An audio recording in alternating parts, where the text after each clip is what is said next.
Well, as introduced there by Owen from Red RC, we are Go Indeed here for Friday qualifying in Austrian Fairing at the 1/8 Off-Road European Championships. I'm on my own at the moment. I have no idea if I'm going to be joined by Carlos later. That again wasn't me. What you're watching at the moment is the remnants, the end of round 15, group 15 of round 4. And they are obviously, what we'll see after that is we'll see groups 1, 2, 3, 4 and 5 where the top drivers are. And the door opens as our erstwhile cameraman go off to do their merry job. So I'd like to say good morning to all of you, and hopefully you're enjoying the coverage you're getting here from Fairing. Please, if you have any, if you want to contact us, it's our Facebook book group is rcracing.tv. RC Racing TV, actually, the Facebook group. The Twitter page is at RC Racing. Please ask any questions. Please join the RC Racing TV Facebook group, and you'll be able to do a lot more than we are at the moment. So, let me see where we're at running through. As we are following some of the cars. As you can see out there, it is significantly more dusty this morning than it was yesterday.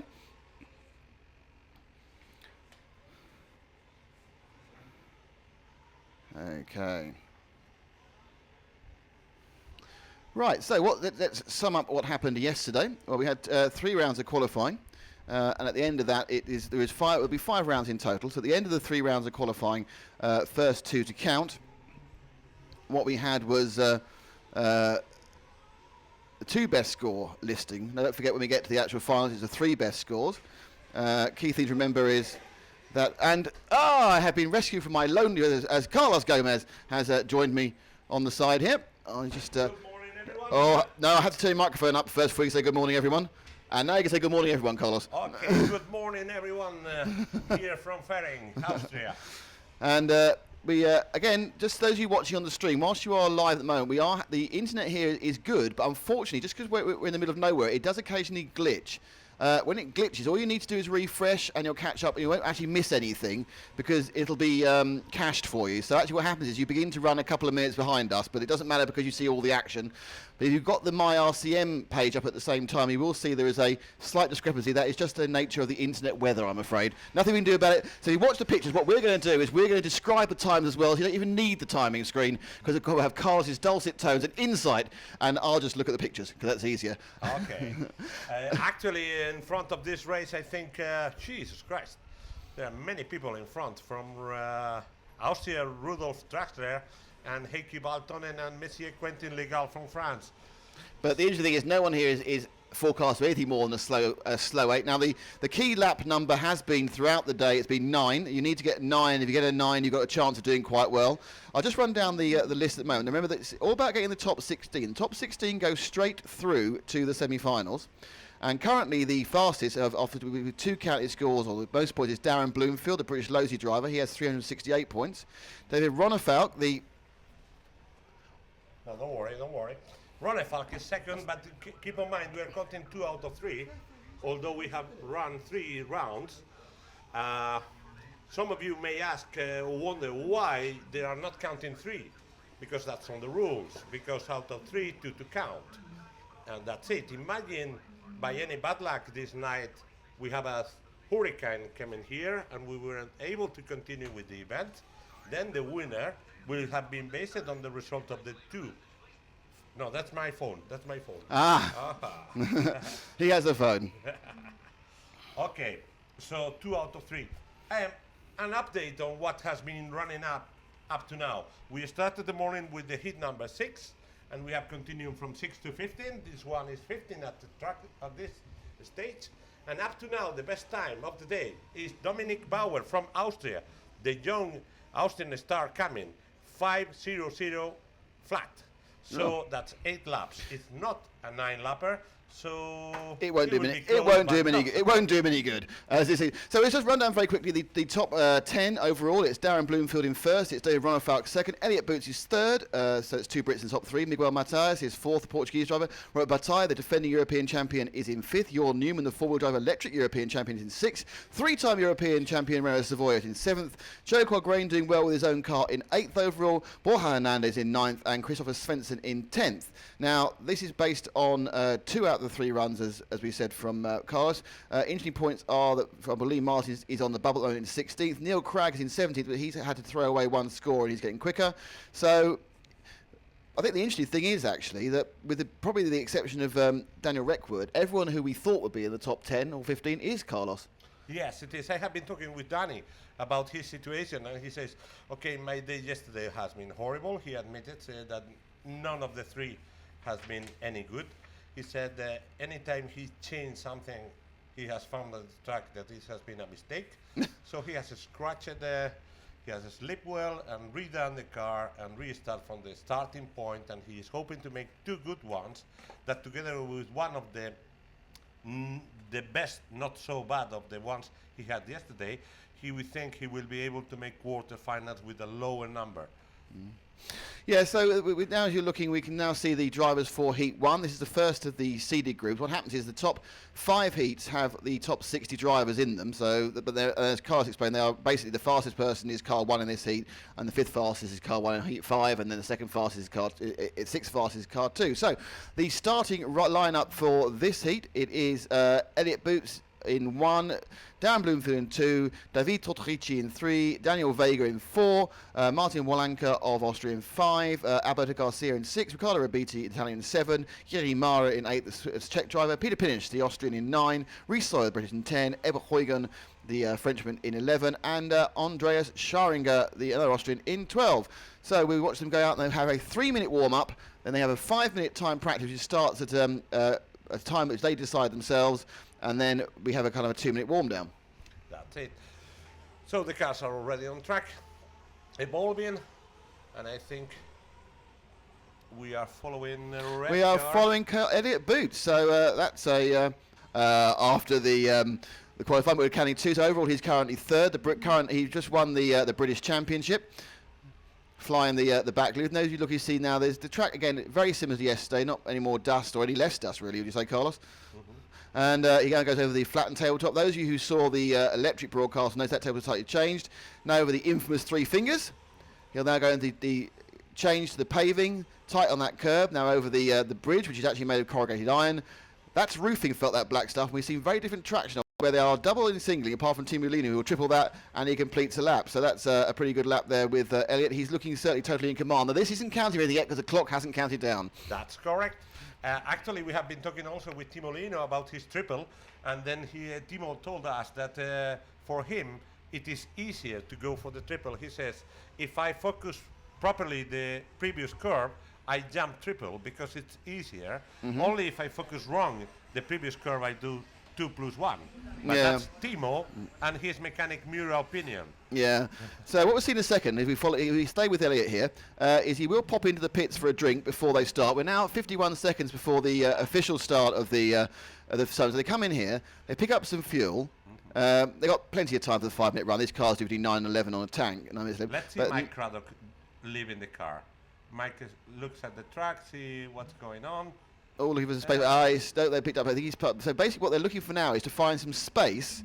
And in fact, that's where Elliot's got a lot of space there. He's got 4 cars behind him. It's very much like qualifying 1 in Formula 1, where a lot of the time there's a lot of cars on track, and what you're looking for is a chance to do a clear run, but not for a lap cars. You need to try and find 5 laps worth of clear run.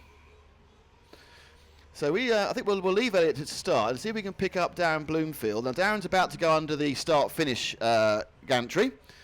He is the blue car there. Oh, that's all right. That won't count. And then, in fact, I think that's just he's just not started. This is his final warm-up lap. He hasn't got. And now the next car to go under will start. So this is Darren's final warm-up lap. Darren is currently running as the top qualifier with a win and a second after yesterday, a kind of a throwaway 9th in the second round with a Losi car. But car he's not having to touch this weekend, is he? No, actually, the first car by the antenna has been Elliot, so we will see. And now, keep in mind, Darren is still not racing. He's heading towards the antenna to open his own clock. So Actually, it's not a risky business for Darren. Ladies But landed, from and now, now yes. he's off. Now he, as you know, he is. Oh, and that's a. Oh, it's a bad start, but he didn't. If he'd been on his back there, that'd have been it for the round. That's a mistake he's going to have to try and recover from. But as we've seen, one major mistake. If you need to be marshalled, you can forget a decent score. Nearly. If you are Marshall idea, you're dead. Actually, the track looks better than yesterday. Do you think so? Yeah. The time's gonna improve. I think we're gonna go for 16 cars on 9 laps in this. Well, round. Elliot's fastest time was a 5:27 yesterday. He's currently timed for 5:28. Just to finish the Darren Bloomfield. Darren Bloomfield actually isn't even though he's a top mechanic, he's not working his car. He's got Adam Drake, the Team Losey racer and sort of designer and developer over from America. So you've got a top American racer just sitting there mechanicking Darren's car. I think they really do think they got a chance of picking up the European Championship with Darren. There's a number of Americans here. But Darren certainly now, he's put that away. His first lap was obviously not particularly impressive at 38, so he only really lost 1.5 seconds with that kind of bobble. But he needs now to put a perfect run. So going back to the front of the field, and it is Elliott who's leading with 2 very good opening laps, 2:36s to open, which is what you need. We have then of course we have to make the stagger to unwind. I think Darren's probably going to be in about 5th or 6th. No, he's actually gone straight to second with 35.9, fastest of the day. So Darren now he's rolling. So that lap you just watched was the fastest lap we've seen so far today. The fastest lap yesterday I think was again I don't think that's as fast as we've seen. I think it was 36.1 was the first. That is the fastest lap. You've just watched the fastest lap we've seen so far. So that's always good to have that on camera. So Yesterday anyway, we have a rocket the lap of 35.1. But it was something wrong for sure on that lap because the next lap of the driver. yeah, was I think 45, that was so a he glitch. Or didn't- he hit it early, or they. If you come across, if you look at this where the antenna is now, it is possible to actually make a crash to actually go under the antenna on the wrong side. As we wait for the computer to wake up again. If you saw where we are here, and in fact, what I'll probably do, I'll take a picture of it later and put it on the Facebook page, which is RC Racing TV. You'll see we're quite. It looks quite professional because Carlos and I have got 4 different computer screens in front of us. Unfortunately, only 2 of which are telling us the information that's got any use to it. One of us is possibly confusing. So, where are we now? We're about we're 2 minutes through. What's the rundown, Carlos? Oh, actually, Reece Sawyer is doing quite well as well, but Darren Bloomfield is the only one. No, Darren, Totorici and Pines are predicted to be on 9 lappers, while Elliott must have done a mistake because his prediction is 8.50 flat, like Rabiti and Gini Mara. Yeah, that is on the same that is second. he's picked up. He's gone back up again, but that must be a mistake on the lap we weren't watching for Elliott because we have seen a lap being dropped by Renault yesterday. That's not a drop lap. That's just a mistake. So Rabiti, who is car number 7, and the Italian, who's I think he's certainly not been in the greatest of form. Some traffic now for Darren in front. Oh, he he does get cleared the nice traffic one. pretty well. Very, very easy there. So Darren's still going with very well. I can see Elliott also now is running reasonably well. So there's Rabiti now. Rabiti now just about to enter the paved section. So we now go to the bridge. We'll see Rabiti as he goes over the bridge. And this is Riccardo now spinning down. Now he's the other guy who may well still be on for a potential 9. He's got he's dropped a little bit off the pace. This is Riccardo Rabiti. We have Totorici as well and Pines. We have many. Yeah, as I said, there will be more 9 lappers because the track is in perfect Bloomfield's got a very fast time, despite that early mistake. No, he's dropped. Where's Darren gone? Yeah, he's got a 5:26. Despite that early first lap mistake, Bloomfield's on for the fastest lap we've seen. Again. In a 5:26. Tortorici is looking reasonably quick in the car 3 for a decent time. So it looks like he's going to join the 9 club. He's just going over the 3 fingers. Oh, no, he's just blown it. So Tortorici has, I watch, you can't see this. He's just blown that on the 3 fingers, so he's not going to drop a 9. So we're going to have the same usual suspects on 9, which is just going to be, I think, if Pinish might clip it, but it'll be basically Boots and Bloomfield will be on there. Now Bloomfield now has the traffic of Totorici. Totorici has opened the door. Thank you, Totorici. And now Bloomfield is coming. So if we try and pick up Bloomfield, he's got 2 cars in front of him. He's just about to go over the top corner. He's now going over the top jump. He's the 3rd car there of the 4. So that's his Bloomfield. Bloomfield now has he's on the 7. He's got 2 lap and a half to go, and he's got that traffic. And he's up the inside. No, he's not. He's that was lucky. He got over 2 there, but this is costing him badly because he was going to be on for a 9 in 30:26. But he's just gone through, and that is really slowing him down. These cars need to get out of the way. Inside. Looking on at, the well, that was lucky because two of them crashed in front of him, so he got through that one. But that lap time for him was a 37.6. So but he lost a second and a half in traffic. This is Darren's last lap. He is going to win this race, this heat. But obviously it's all about tyres. But this time it's going to probably almost certainly cement him at very near the front of the semi-finals. So I can't see more than perhaps two drivers getting fast in this. One of which being the young Swede, and looking now moving through. So that traffic cost him towards the end. Elliot Booth has finished with 5:32, which is going to be second in the round, but the winner is going to be Darren Brunfeld at the third position with 9 laps as well for the LRP car, Peter Pinish. Here we go, and it's Darren will cross the line now. What time are we going to see on the scoreboard? 5:28.8, which is the second fastest time I think we saw of the entire run. And so Darren does a 5:28.8. The only other one is Boots to 5:32.0, so that's interesting. And Pinish 5:35. 3 9-lappers. Is Bloomfield with 5:28, quite good for the Losi car. Keep in mind, Darren Bloomfield and Miguel Matias as the new parts of the new coming Losi, or the new spec for this 2012, probably on the market by September. Then Elliot Booth with the Kioso in second position, 5:32, and then Peter Pinish with the LRP on 5:35. So once again, they were the same 3 members of the 9 club we had last time, Carlos. So no new names on the 9 club in that one. But now we had a couple in the last round. We had 3 members of the 9 club, including the person who won the round in the third round. That was David Ronefalk, who's second overall to Sweden. So it's your turn to take us through the runners and riders for Heat 2, Carlos. Okay, I'm waiting quite a good result from Jérôme Aigua, who is car number 1. He still need to do something better than his 12th overall, actually. Then Nell Craig from the UK with car number 2 with the Associated. Then with car number 3 in pink, Monsieur Jérôme Sartel, Le Pink Panther. With car number 4 coming from Finland, driving a Hot Bodies HPI car, Timo Leino. With car number 5, young Swede David Ronefalk. With car number 6, the classic German Andreas Bartels. With car number 7, Sette dell'Italia, Mirko Bianchi. With car number 8 coming for Germany and causing some problems on the traffic, Mr. Stefan Bies from Germany. With car number 9 from Portugal, winner of Euro B 2011, Riccardo Monteiro. With car number 10 from Italy, 10 dell'Italia, Fabrizio Teghesi. With car 12, Patrick Spencer from Austria, and car 12 dell'Italia, Alessandro Stocco.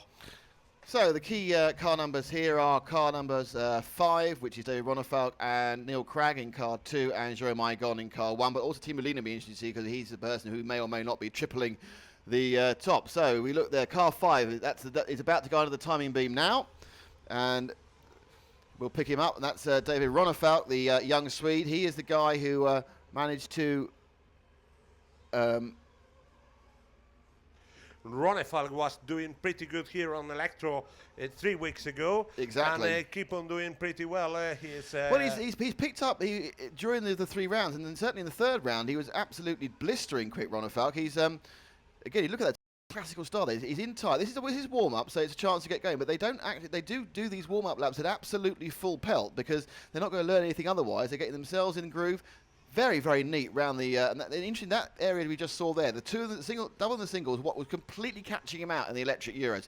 He never got that right here with the heavier cars that ride the bumps better. No problem whatsoever for David the Swede. So he goes in tight in again. He's a tight curber. He's not at all flamboyant as he goes over the tabletop. Comes in the hairpin left before going over the 3 fingers. Goes under the bridge, under the surface change to the block paving. They come over the corrugated the iron. And then there's a bit of a roofing felt. They splint off again, tightly in.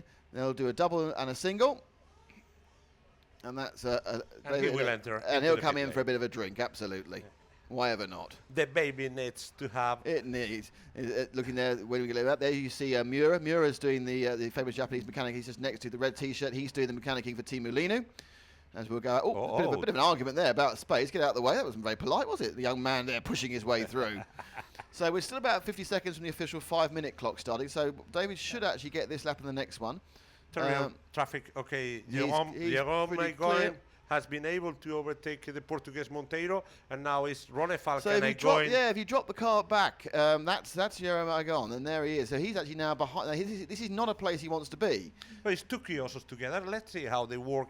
If we are able to see them, they are heading to the antenna. They're still not counting. This lap will. They got another warm-up lap, so that's a good. Yeah. So the car at the back is Jerome Magon. He is the guy who qualified on pole last year for the Euros.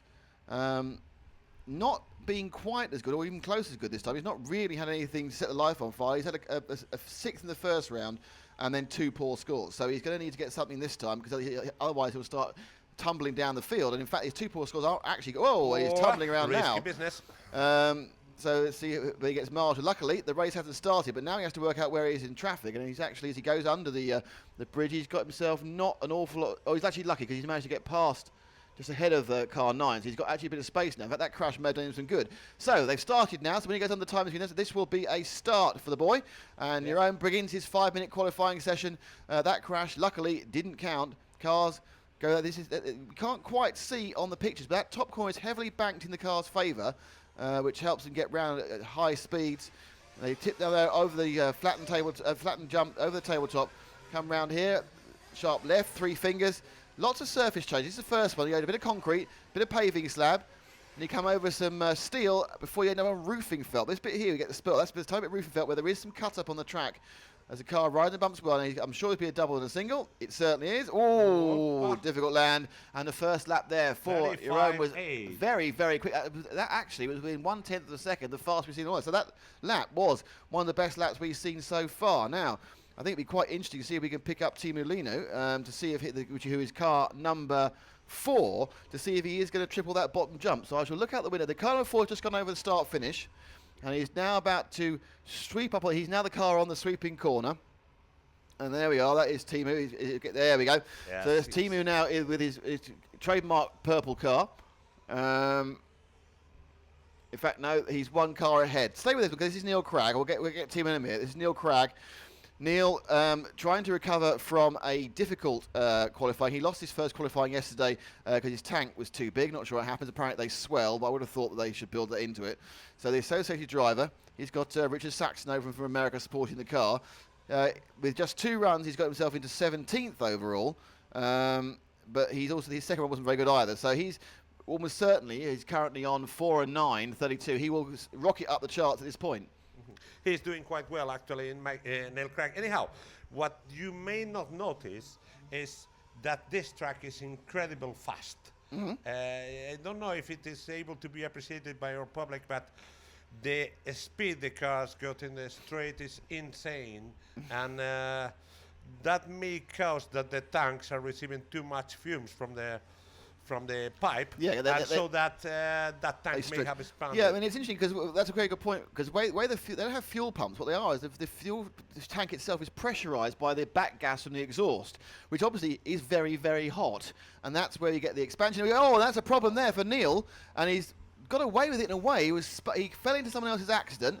He then got spun slightly around. It'll be interesting to see what the lap time for this is, Neil, because that is going to cost him a bit of time. His last lap, he was leading the whole event, the whole race. He was 36.5 with his previous lap. I think that's going to cost him a second, perhaps 2 seconds.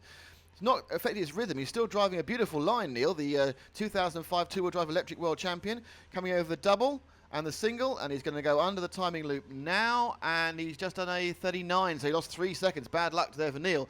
So the next person we really want to have a look at is Teemu Lino, so I'm going to try and find Teemu on the track. It's red, white, and blue. And Teemu is... It's back straight in the sweeper, on the corner. Is he? Yes, he is. So he's just coming down the corner now. Where is he? He'll be going over the tabletop in a second. And he's now about to take the sharp right before he goes into the top left. And now he's over the 3 fingers. And now he's going under the bridge. And there's Teemu the Finn driving the hot bodies. So this is the hot bodies now. He started well, but he's had a problem on the last lap, a 43 second on the last lap, which has basically put him out of contention for this one. But the key point about Teemu is A, he's quite hard. And will he triple it? No, he's doubled and singled.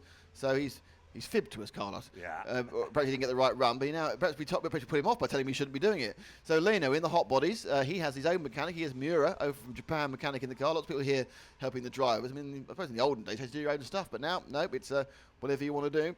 Jerome Igon, meanwhile, has gone to the top of the timing sheets after 6 laps. So we've currently got 2, just Igon and Cragg on for 9s. Other people seem to have fallen into problems. Lino now, nice action round the exit there. Looks quick. I'm not sure if it is quick on the surface. Lino now. Let's see if he'll triple. Come on, come on. No, he didn't get a very good run on that one. Yeah, so he got the first triple on the camera. Excellent work there from Teemu, giving us a bit of fun. So Teemu now moves away. Still going. And the car, nasty kick down. That got kicked out by a bump on the landing here, and I'm surprised how well the track stood up. But you would think it would start to break up in a minute, as the avoids the accident. Avoids 2 accidents. That's quite, and then crashes his own accident. So 2 accidents avoided, and then his own accident. As the timing now comes half a minute to go, so there's most people have got 2 laps left because they'll have actually started quite a bit later than the half lap. Currently it's Cragg from Igon who is probably... Ronner Falk has not put a good run in at all. He's just clipped 9. It's not a super fast 9. So... Sartell and Bianchi and Lino are done. Neil Cragg is going to win this round, and Jerome Igon and Craig and Ronefalk will be on the club of the 9 lappers. Actually, Igon has put in an absolute storming time. He's quietly off the pace like we saw him at the beginning. He's currently predicted for a 5:30. Cragg's predicted for a 5:36. Ronefalk a 5:34. Lino's going to get himself a fast 8 or a medium 8 after that one big mistake as he comes over now to look at completing this. Will he fly the 3 fingers again? And he does. I think that is quicker, you know. He's I think that's he's quicker. done already. So Neil Cragg has finished, but we're still waiting for Igon and Ronefalk. Igon and Ronefalk have a bit of a go. Igon looks like the winner, and Ronefalk finishes. No, he doesn't. No. I have seen him. He must have had a It's problem the now. last lap. No. He has had a problem the last lap. He's gone in with a very, very long 46. So that is interesting. Ronefalk error on the last lap. So I can write them down. Jerome Igon is 30.1. Then Neil Craig is 535.5. And then Ronefalk is 545. Forget about the point. So yes, exactly. So unfortunately, Ronefalk really blew it on the last lap. He was looking for about 33, and what's happened is that he's ended up. He crashed it on the curve before on the triple. Exactly. So and then that lost him 7 seconds on the last lap. It's always worse to crash on the last lap. Obviously, it has no greater effect than the crash in the first lap. You just feel significantly more stupid for doing it. Yeah, and even more for Ronefalk because it's on the triple before the antenna. This is damn place. He hates that area for sure. Right, so now this is Fast and Furious. We're now already on the countdown for Heat 3. And Heat 3 features, we had 3 members of the 9 Club last time, and that was car number 1, Renault Savoy, 3-time European champion. Then car number 2, Martin Bay. He's made 9 in the past. He's the not a top driver here. I think he was second qualifier in Sand last year. But he's also, of course, the large-scale on-road champion. Yannick Igon, that's Jerome's brother, the associated driver, made 9 last time. He's in car 3. Borja Hernandez, real to return to form for Borja. He's made a couple of 9s. I think so far he's running up in 9th overall. He's in car 4, the Spaniard. Luis Rodrigo, the Portuguese driver, is in car 5. Carsten Keller is in the German is in 6. Tommy Sananen from Finland is in 7. 8, it's Carlo Jacopini, the Italian. 9th is Martin Kahn from Austria. 10th is Sesko Gergely. And there's Nicolas Renault in 11, and 12 is Christoph Dobetsberger from Austria. So they're already now about to be released for their 3-minute run. Drivers to watch here. I think Renault has been looking much better form. He's overall currently in 7th with 3 reasonable times, but 1 drop, and I think he'll move quite a bit forward. So as they all speed out for their first bit of warning, it's the yellow cars and the red cars. Well, someone's got a shortcut there to get some space. There's a shortcut you can take during this warm-up, just at halfway up the straight. Oh, someone's fallen off the track there. But again, this is 3 minutes where it doesn't count. Get your eye back in. You've obviously had you haven't raced these cars for, 14 hours, I suppose. You've been sitting around doing nothing. You've had a meal. You've got a bit nervous. As we look now for car number 1 of Renault Savoy. He's he's just about going over the tabletop now, and he's going to be going round the hairpin, onto the 3 fingers. He's behind car 9, which he won't want to say for long, and he goes on now onto the... And there we have... Oh, a little bit of nibble there from Renault. And this is Renault Savoy, and he's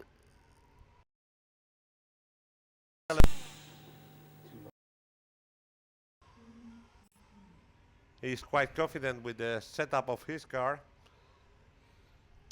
and he's aiming to get his 4th title. Well, it's really interesting. Last year when he was driving a different chassis, he just couldn't get on with it. Now, this is the same chassis which we saw people like Dave Runnefelt going really quick with, the Durango. But he's now moved factories again. He's now the lead X-Ray driver, and suddenly the mojo, as we say, has come back to Renault. He's smiling. He's happy. The cars are going well.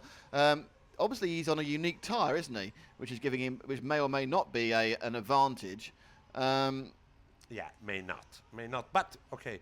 As he goes in Renault for a is a drink. great driver, and probably he's quite confident. Any of you who saw the spec sheets will see that the AKA tyres from America have been dominating this event. There's a bit of a, is it because they've got the best drivers or they've got the best tyres? And you can't always tell. Renault is running sweep tyres, and he's the only person running those. And it's very much like when we had Bridgestone and Goodyear in F1. Some days one tyre was just significantly better, and other times they're almost the same. Now, most of the tyre tread designs are very similar because the compounds are very different. And of course, what we don't see in these 5-minute races, tyre wear is not an issue. When we get to the finals, 75 to 20 minutes, and the final at 45 minutes, then that becomes very important. So you might have a massively quick tyre now, Carlos, but it won't last 45 minutes. Yeah, that will be a key point on the race.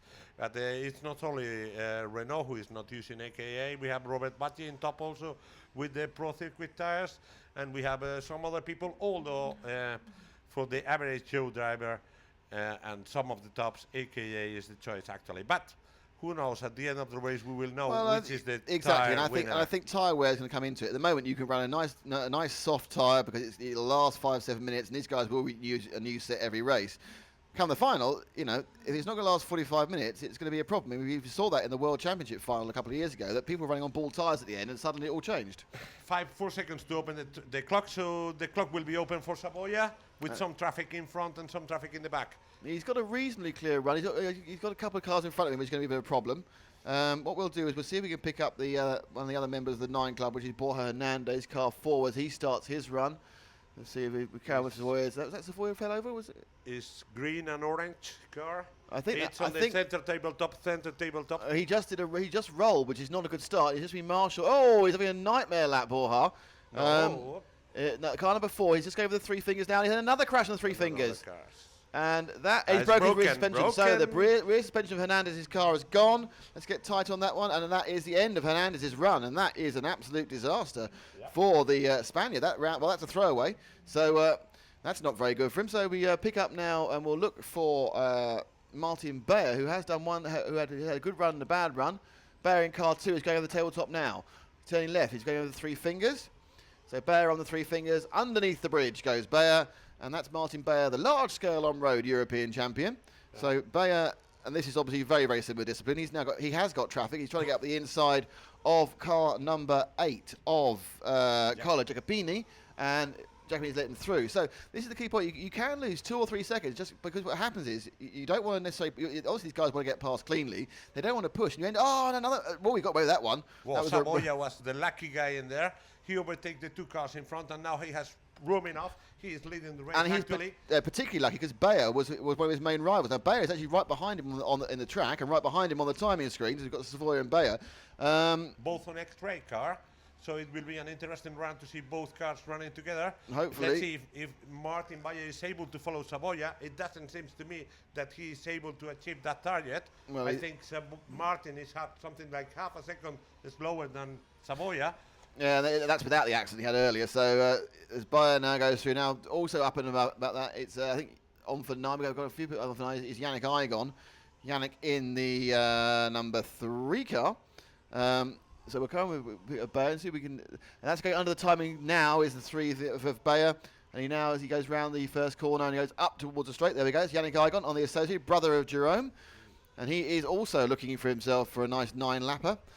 He is currently in 14th, so he needs to get more points because he's on the cusp of the drop down. So the Renault Savoia is on for the fastest time we've seen, a 9.5.26. Bayer of 9.5.37 and a 5.30 for Yannick. So 2 very fast times here, Carlos. Yeah, but we have to watch Savoia aiming to be the leader in this round. He's got a lot of clear track in front of him. He's on the 3 fingers. So we're sticking here with Igon here as he goes through and round, and he's done it. But then we've got about half a minute. So these are the first and second. Igon currently on for a 5:30, which would actually give him the round lead, second in the round. It wasn't the fact that Savoya's game.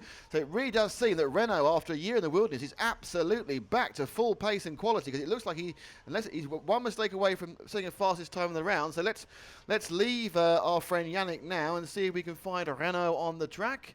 The bright yellow car, Kyle Wiley is now going over the tabletop. He's going to go through the left-hander and onto the three fingers now. Here he is. And here he comes. So this is the man who, at the moment, because the fastest time we've had so far, remember, is a 28.8 from Darren Bloomfield. He's on for a 26.8. This lap looks good as well. The car, balanced. Coming over here, he'll do a double and single. Only Tim Million wants that triple. It looked quicker to me. I'm surprised no one's tried it. Perhaps I'll get a chance to, with more relaxed time to try the tripling. It seems quicker than stopping halfway. Oh, two wheels and gets away with it. Now the advantage there, of course, Carlos, what you can't see in the camera is that corner is banked very heavily in the car's favour, isn't it, at the top there? So as he goes up, that'll settle him back down again over the tabletop. Heavy brakes.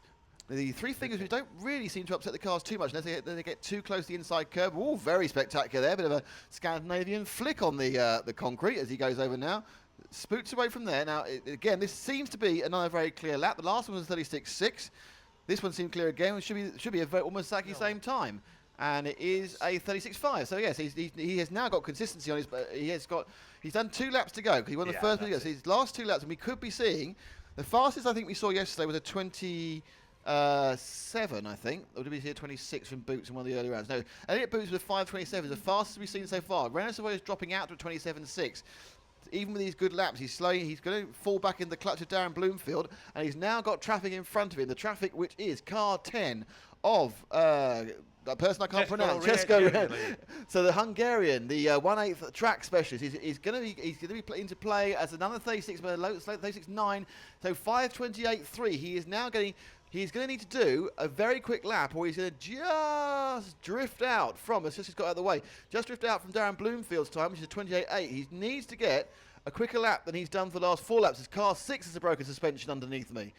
So that is bad news for the 6 of Carsten Keller. But let's go back. We're with the leader, and the leader now has got his last third of a lap to go as he sprints off the roofing. Nice, lovely tight corner there. Tight again, spinning it round. 1, 2, tight.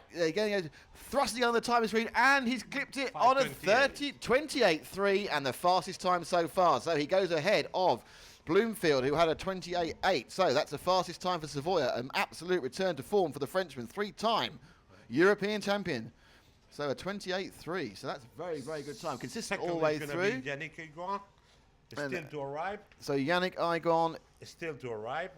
Is looking like he's going to be doing, and Martin Bayer has just clipped the 9 laps with a 37.6. He'll be disappointed with that because he threw it away with 2 early mistakes. 32 for Yannick Igon. 32.4. Now I think the person who's going to be most disappointed. 32. Oh, is it actually? Sorry, Renault got a 37.7. He put a very fast 27.7. He put a very fast last lap in. Yeah. So he's actually got a 27.7.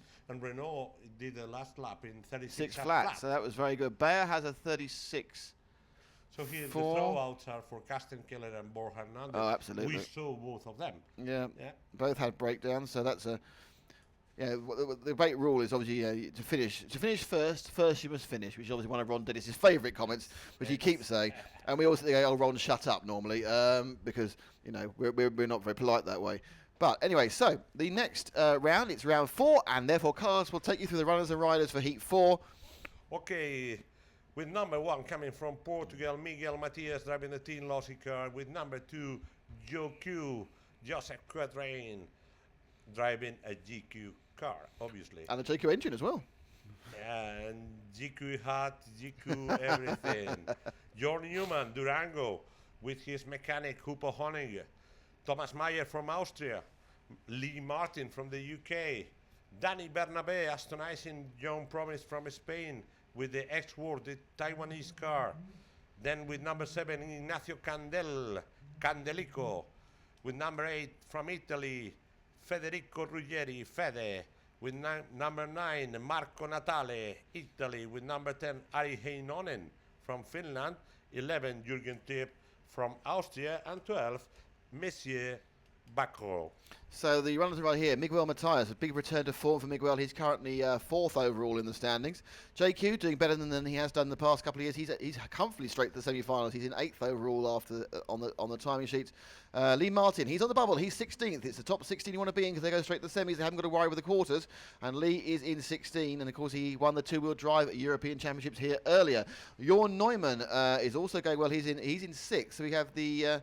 In fact, more people in the top 10 in this heat than the previous ones, even though we're in heat 4. So, if we look, and the car's now on their warm-up lap, and the first person we'll try and see if we can pick up is Miguel, because he's really been doing exceptionally well after a bad year last year. Good year the previous. I think he was third in the European Championships in 2010.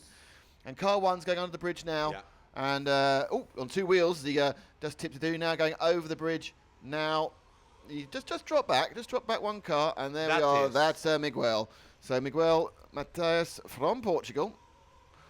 Look, he's put in a very good qualifying run so far. He's been consistent. He just needs to get one more. People sliding situations. People are stopping, but again, this is warm up. This is not the part that counts. So it is very important for drivers to get their eye, as you said, because they've not been on the track for 14 hours or so. 16 you hours. You have to feel the track. You have to feel how it is, because track has changed. It is not the number of hours, but the number of laps that have been given in this track since he drove yesterday. And it is probably more than 1,000 laps that have been given by different cars. And the track has gone a little down in some areas. Maybe in some other areas the track has improved a little as well. So you need to feel how it's really the track actually.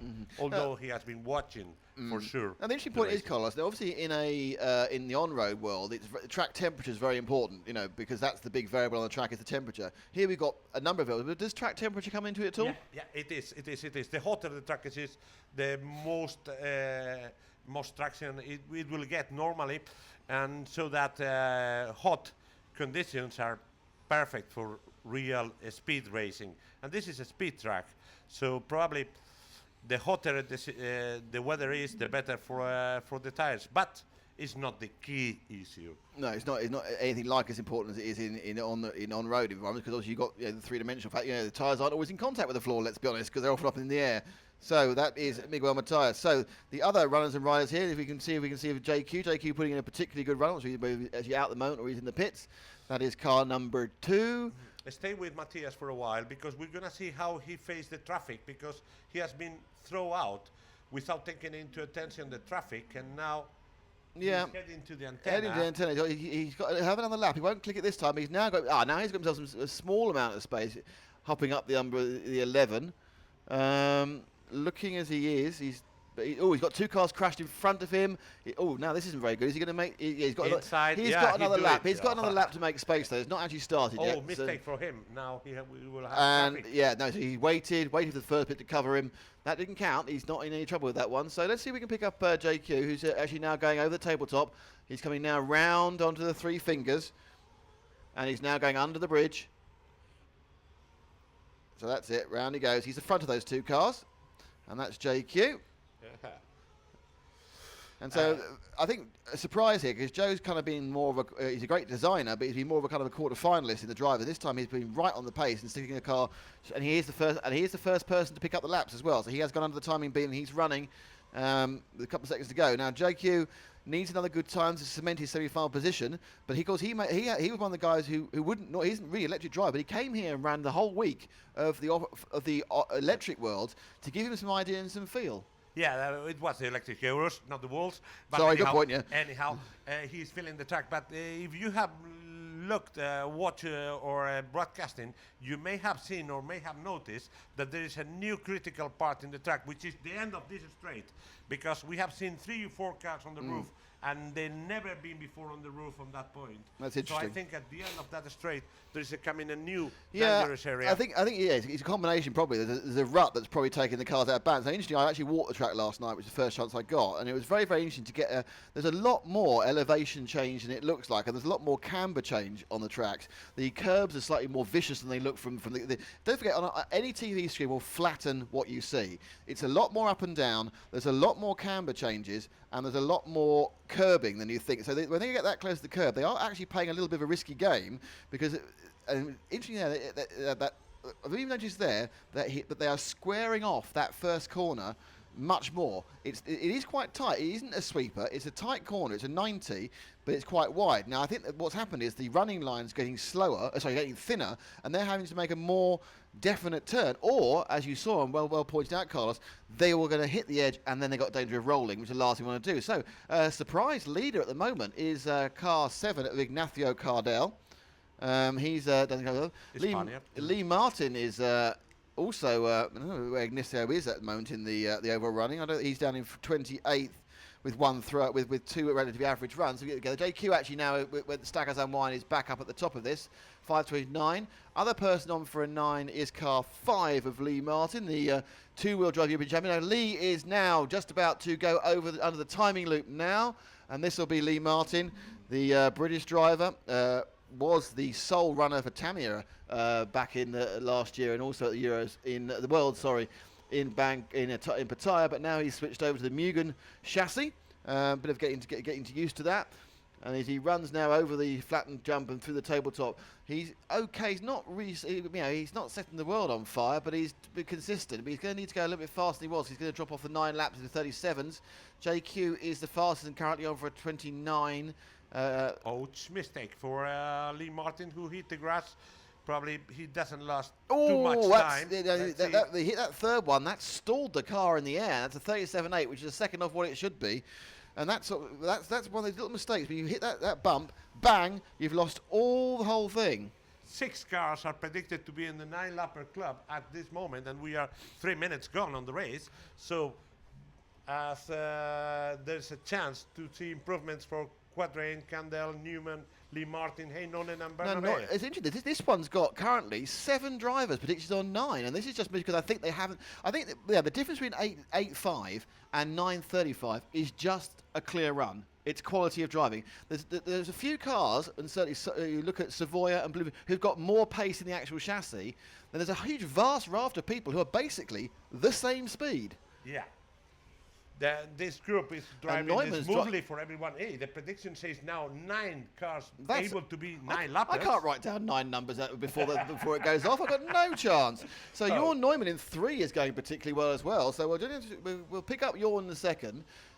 He's now going over the 3 fingers now, Jorn. He's going to go under the bridge now, and that's it. So Jorn now, that's a car behind that one, I think. Yeah. That's the it. Durango. And there we are, the Durango with a very cab forward. That is Jorn Neumann running round as we see. Now, double single. Interesting on that. If you look at that corner there before the start phase, that was an area of great controversy in the European electric version, because he actually overtook Ronefalk by going on the grass on one of the finals. And the first use of video evidence in an EFRA event, they reviewed our video. Many times they used it before. No, let me say that. Come on, I want to this is me bigging my ego up. It's not. You don't forget, in TV, it doesn't matter. It's about what you say, not whether it's actually completely true. Okay. so we can say it's something not completely true. No, Carlos, you are an EFRA representative. You have to be 100% down the line the whole time. So we see Lee Martin topping the seat on 5:00 for the Brit. Bad luck for him. He's not missed made the 9, missed it. But he was going slower towards the end. And we've got a couple of people. Now the 9s are going to start going through. We've got 2 8s there so we know that Ignacio Candell, Jorn Neumann, and Adi Hadeven. So we know we have 5 people. We know we have 5 9s because they've all clipped the 8, and we may well actually get another one. Nope, Daniel Bernabé is caught by the timing, and the rest are running through. So we're going to have a impressive run of 9s here. Ignacio Candell has finished with a 9.535. JQ's looking very good. Miguel Matias looking very good. But they're looking very, very close about who's going to win this overall. Neumann is behind. Neumann has finished on a 33.444. 31.5. And let's see Matias. Is still to come. Matias the best, 5:13.9. So he got that on the last lap. So they were neck and neck. Neumann's on a 33.3. That is some very, very good time. Candell for the first in the 9. That's going to really help him, certainly give him a chance to catapult him into the semis. But we have now already got 3, 6, 9, 13 laps this time. And Ari Heinonen. And Arian Heinonen as well. That was 14. 36.4. So that was, but what I gather from that one is that was a very clean run. And Lee Martin making 2 little mistakes, that's going to cost him dearly on the countback. So my prediction is at least now going to drop himself into the quarters, which is not good. and because he's going to need to get a good time in the last one to get back up into the semis. So again, that's the best result from anyone there to get five of the boys into the 9-lap club. But we now move to the final of the Fast Guys. It's Heat 5. And the key names here are it's Robert Bataille, the current European champion. Spoke to Robert after yesterday, and really, he's not that bothered about qualifying. Get the semi-finals, and that's it, really. One question, Nick. It's so difficult to pronounce in English. Batje? Is it Batje, is it? Batje. Ah. Okay. It's Batje. Robert Batje. See, now I've been told I have to get right all the time. So Robert Batje, as I have my very own Spanish language expert next to me. Robert Batje is the Mugen, the European champion. On car 2, it's Danny Reckwood, who of course came third last year, but has been way out of form. As Carlos said, he started from scratch. Really to see how he goes in the next 5 minutes. Christopher Svensson doing very, very well. He's in 10th overall. And then Hannes Kaufer in 4th, John Hazelwood in 5th, in car 5, sorry. Simon Willits, another Briton in car 6, not doing as well as he did last year, Simon, so he's struggling a little bit at the moment. Car 7, Alessandro Margi in the Italian. Car 8 is Matteo Da Porto. Another Italian. Then we have Stephen Schronger, the German. Alex Zanichetti, the Italian, in 10. And Ryan Majubi, who is French. And then Tony Robin, who's also French. And we are about release time, and they are all going off, as you can see now, being let down, and away go their charges. So what we need to see now is whether, oh dear, that's a bit of a mess at the start, and someone seems to have broken down. There's a car there that's dead, not moving, there's a stall. So car 5, that is, who has just a cut. It's not John too, Hazelwood, not the end of the world. Car was cold, it's cut, it'll get restarted, and he'll just miss out on a bit of warm-up time. There's still 2 minutes 30 to sort out any potential problems. So hopefully for the Britain. Well, yeah, that's true. Yes. So our main man, it's Robert Bataille. He's now going under the bridge, and he's now turning around, and he'll be going over the bridge in a second. Obviously, because that's if you don't go over the bridge, I've gone the bridge, you've broken down. So this is a warm-up. We still have 2 minutes 15. This is Bataille. Oh, that's too long. You see, if you double and single, if you go too long on the double, you do what Lee did, and you slap flat it, and then you lose your momentum. You want to know an insider? Go on then. If you count 3 out of 3, the leader is Robert Batje. Ah, well, there we are. You see, that's consistent for you, Robert Bataille. I'm going to try and stop. I'm sorry if I say Robert Bataille, if I say it wrong. I will try and generally introduce the Bataille, but it's difficult. You see. Oh, Robert lives in nearby Barcelona, South Barcelona. He's from Catalonia area. He has been driven many brands. I think he became first-time European champion with a Hobau car, H7. Oh, tripled! He tripled it. He tripled it. Ah, so that's a very interesting. Then that's a practice. Will he triple it in the race? Is the question. Yeah. Who knows? Who knows? So he's using Pro Circuit tires. He's the best driver on Pro Circuit. He has been teammate with Yannick going on the development of those tires. Now Yannick is still running for Pro Circuit. So they are the top leaders on that brand. Together with some other drivers, there is quite a few. And one of a vast number of drivers running the very famous Nova Rossi brand of engine. Though I think, as you're saying, it's not really an engine circuit. No one's short of power here, are they? So what will come into play, as far as engines are concerned, is of course runtime, and that's the big thing. We get the 45-minute finals. Runtime. It made all the difference last time. Robert basically won the European Championship because he made one less stop than everyone else. So the run time is very, very important once we get the long fast. Not important at all here. Not even interesting, because you've got 5 minutes, you're all fueled up. We wait for Robert now to be released. Can he get some space is the question. So the point is, and you are seeing now with your camera focusing on the mechanics, these guys take a certain percentage of the victory. You are seeing now in qualifying, to be clever to release the car when there is not so much traffic. Then second, to be able to know really what is the fuel mileage before the main final to decide your tactic, and then to play it correctly. It's like the engineers in Formula One. It's like the wall people in Formula One. They are acting, they are helping the car, and at the same time thinking together with the driver on the tactic to win the event. It's one of the big differences, obviously, between the electric racing, which is limited to 5 or 6 minutes because of the battery runtime. You know, you go out, that's your car, you run as fast as you can, you come back. Here, and those of you who saw the Portuguese track race will notice there's a huge amount of tactics. In the last week, we saw Kalari against Peach. Peach stopped 3 times for tyres, Kalari once. At the end of the day, with 3 laps to go, they were together, and it just came in Peach's favour. Last year, Robert was was always third behind Yannick and Jerome and Daniel Reckwood. But in the last 10 minutes, his fuel strategy paid off, and he moved to the front, a couple of little mistakes. But sometimes you have to look at behind the timing, you have to look and try and read the race, and that's one of the exciting things about these longer finals. But at this point, they're all flat out mad, and they're just trying to get the best time they can in 5 minutes. Robert is now, as you say, just about to complete his first time lap. Yes, he did click the time. I think he hop, didn't try the triple there during the race, and his first lap is a 36.8, which is okay, not brilliant. So that is Robert Bataille. So we'll leave Robert for a second and see if we can find the Christopher's. We try to see if Redwire is live or not. No, he's not Car even number running. 2 in blue. Car number 2's not running apparently. No, he has passed the antenna. He's just very, very slow going round. He's done a good first lap, 36.8. So we'll look and see if we can find Danny. Oh, there's a big melee in the middle there. Doesn't seem to affect any of the top runners. Number 8, 5, no, they all missed it. So there's just behind there. That is where the melee was. Those 3 guys there who are 12, 11, and 10. And then if we look again to see, haven't seen Danny go round in his white car. Danny is after the bridge and coming towards the lap counting. Yeah, the next car on the lap counting will be Mr. Reckwood. So that's Danny Reckwood as he goes round and under. Yes, a really awful yesterday. You were talking to him. Tell us a bit more about what he was saying, Carlos. Yeah, he admits he has had a horrible day yesterday. Every time he changed something, it didn't work at all, and it makes the car even worse.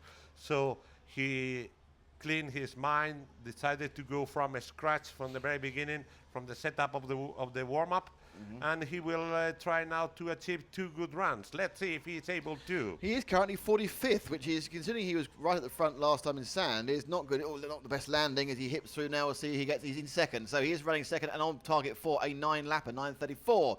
We have Christopher Svensson again looking on target for a 9:29, and Robert Bataille for a 9:20. Bataille, sorry, for a 9:29. Sven Schroger, no, that's just the stagger unwinding. So the other person we need to look at, we've not really seen, I think, at all, really, is Christopher Svensson, who is been putting in some stormy performances under the radar. Not someone I expect to see so high up running through here in car number 3. In fact, he's immediately behind Danny Reckwood. That makes it easy. Together. So there we go. So but he looks like he's gaining. So at some point, this is really interesting. Now, following Christopher, because he's going to have to get past Reckwood, who's also on a 9-lap run.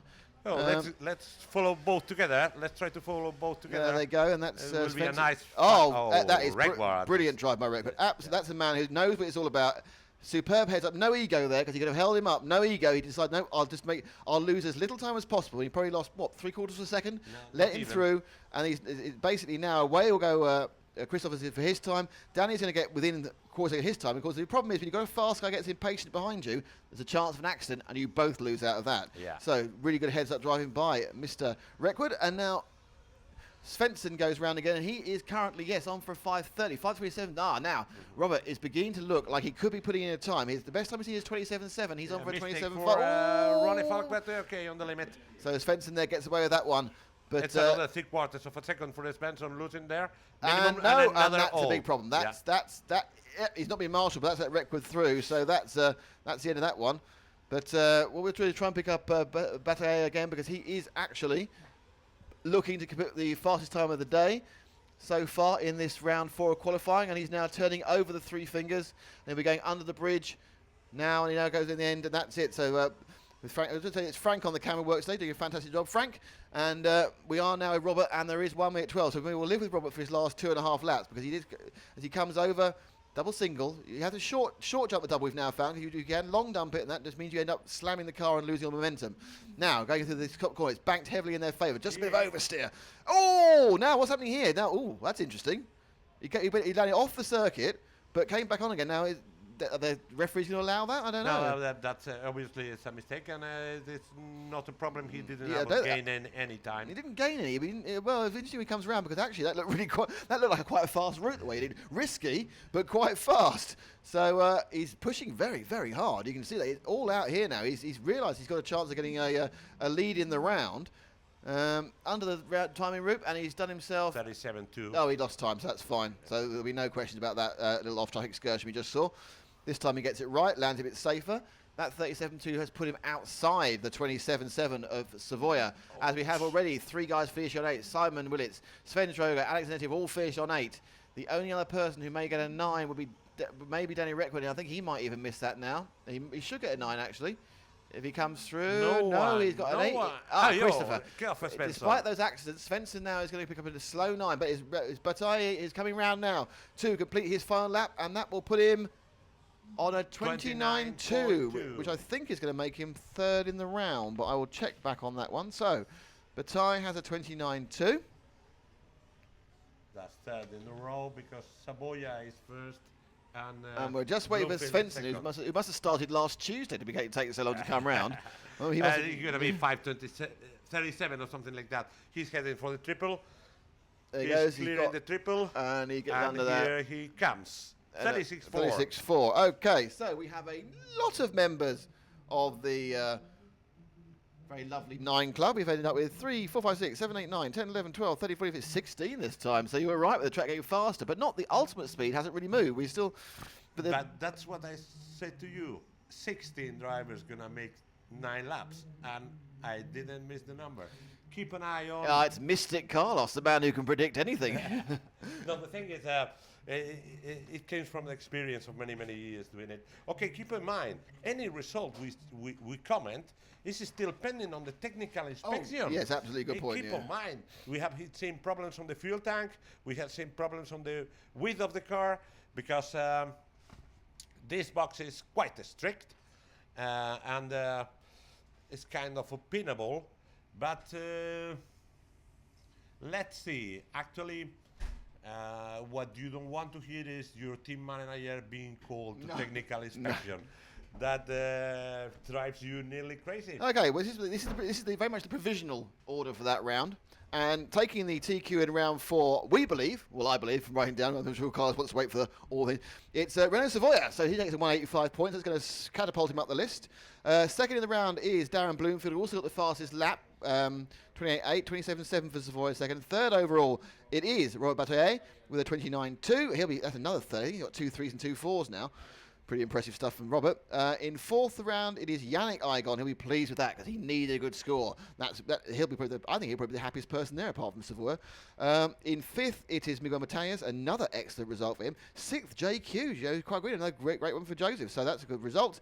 7th, Elliot Boots, which is surprising. He's only 4 seconds off Darren, but he's 5 places behind him, so he'll drop down slightly.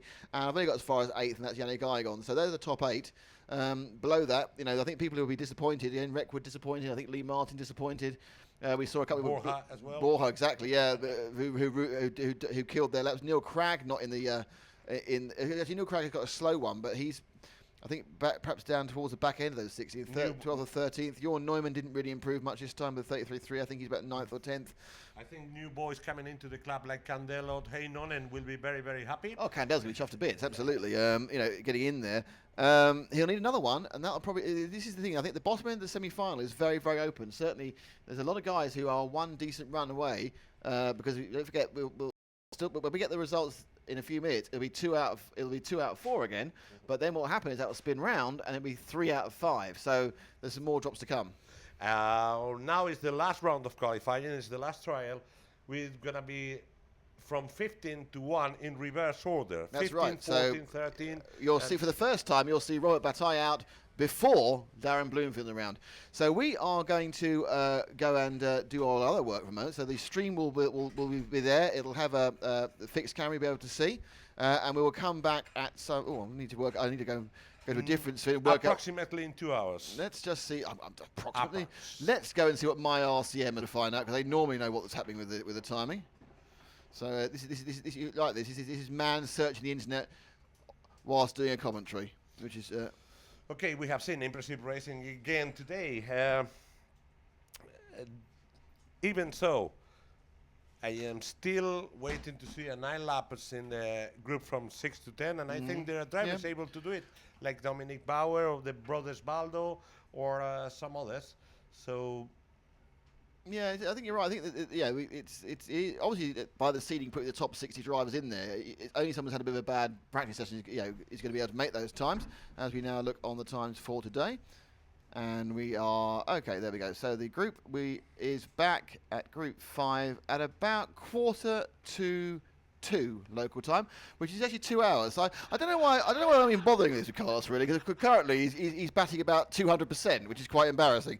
So we'll be back at 1:45 with moving camera for the final top. I'm getting fed up with this. Nick, it's only 20 years, dude. No, it's So not fair. I know a little. So join us again in a couple of hours' time. The camera will be up.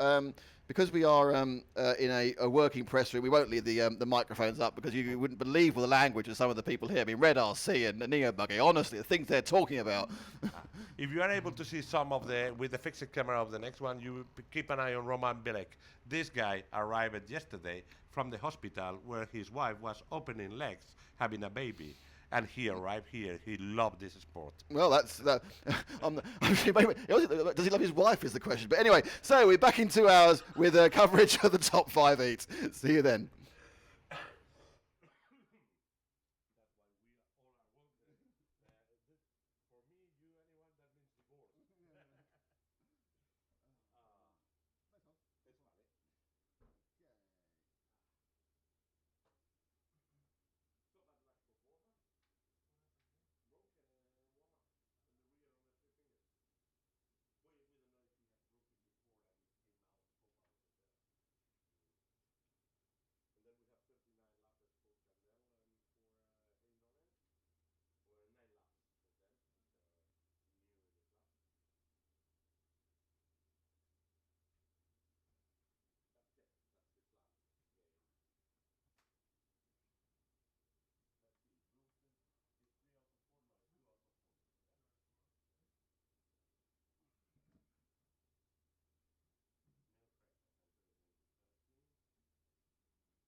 hello.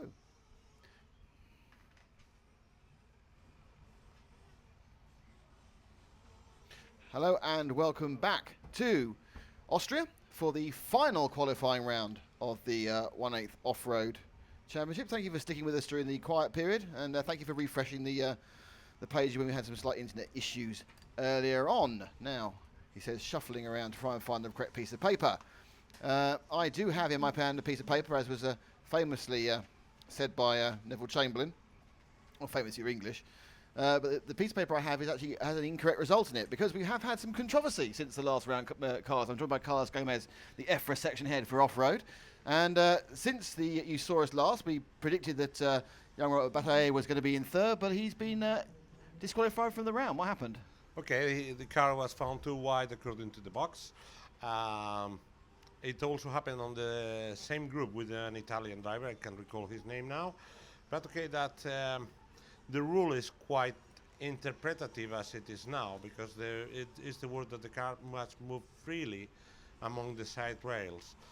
Even so, there are some other points involved, while the rule says that the car maximum dimension is 310, and it says that the walls of the box must be constructed on 310.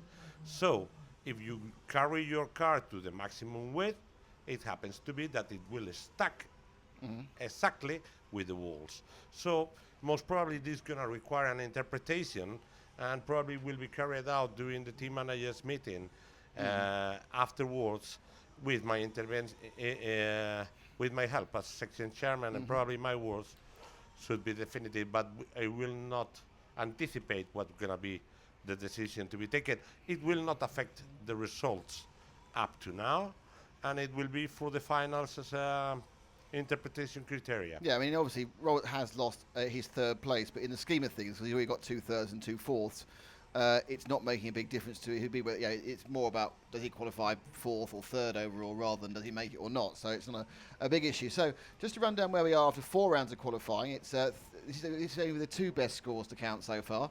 So this is liable to change. But currently on top of the pile, it's still Darren Bloomfield with a first and a second. Renault Savoia has a first and a third, which is 367 points. David Ronefalk has a first and a fourth. Sorry, first and a third as well, sorry. Elliot Boots is a first and a fifth. Robert Bataille, as we said, has currently got a third and a fourth.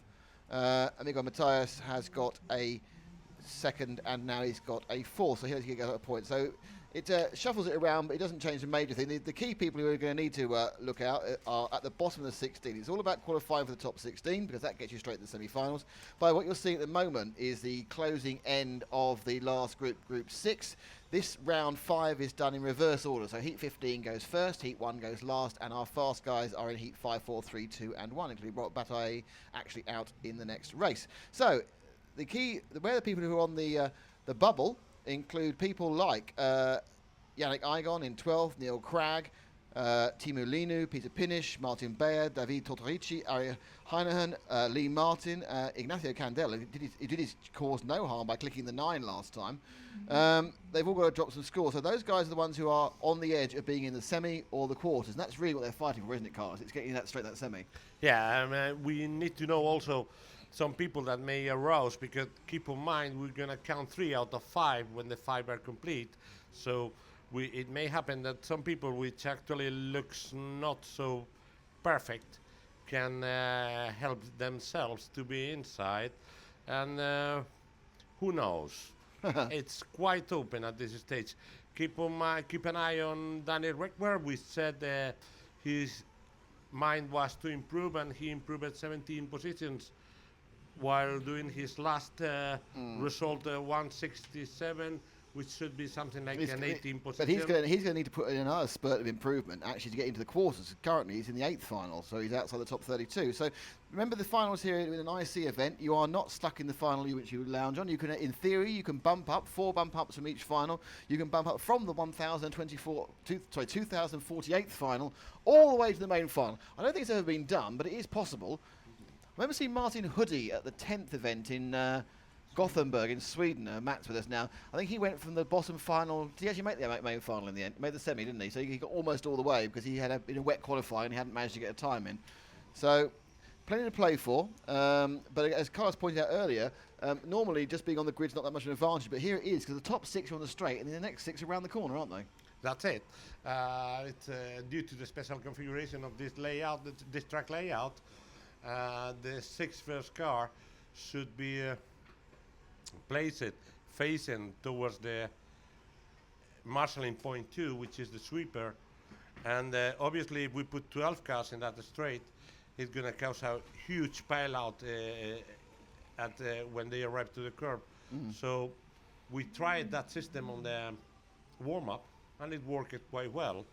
So, but even so, I have seen cars bumping up from numbers 9, 10, 11, and 12 easily as well. Oh yeah, I mean it's a 20-minute semi-finals are 20 minutes. I think quarter-finals are 20 minutes as well. So you've got plenty of time to make over. There's be 2 fuel stops probably as well. So but it does help. If you can get away cleanly and get those few seconds in a bit of space, it's always going to be an advantage over being kind of stuck in the back of the pack, as they say. So we wait for this. Just this heat 6.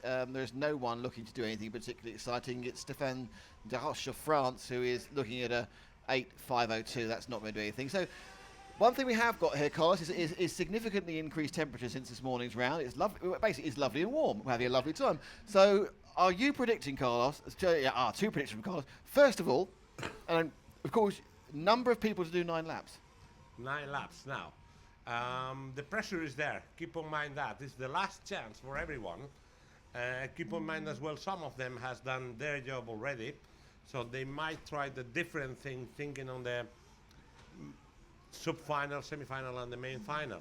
So you can imagine a number in between 12 and 15, not 16. I think there will not be as many. Well, as in of course, there weren't officially 16 last round because Robert Bataille got kicked out. So there we are. So you weren't right. There we are. Never mind.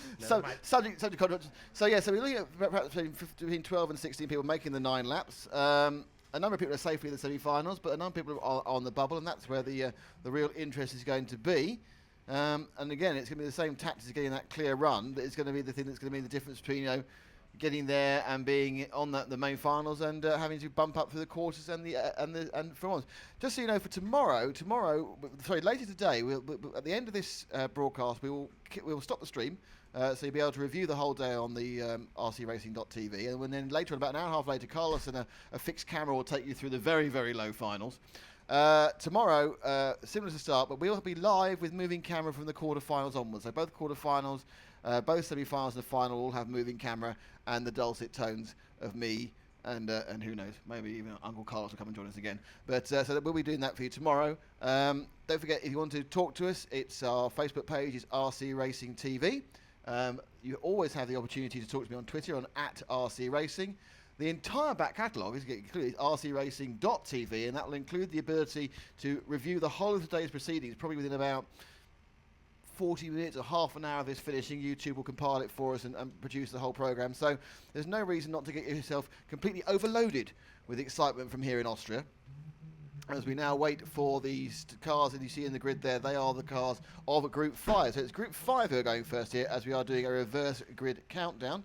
And as is our want, we'll let young Mr. Gomez take you through the grid. So the last 2 numbers on the grid are Medjubi and Tom Robin, 11 and 12. And then we have from Italy, Thanketin with the number 9, the young new driving star from Italy. Then Schoringer from Austria.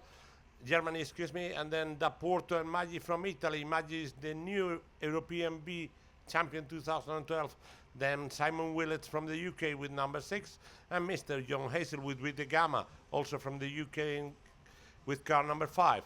With car number 4 is Hannes Kaufler from Germany, and then Koffe Svensson from Sweden, driving the Kioso. Danny Reckward from Germany with the Mugen, and Robert Battier with the Mugen as well with number 1. Now, it's interesting you mentioned that Alessandro Maggi is here. He said he won the B finals. Matt sitting next to me. He was there filming the B finals. I'm not going to ask you to say anything. It's all right, Matt. And of course, you can see the full highlights of the final of the B event on rcracing.tv. I'll see if we can pick up car number. He's number 7, isn't he? Yeah. So, I mean, whilst we find him, and where do you see the importance of the European B in the scheme of things, Carlos?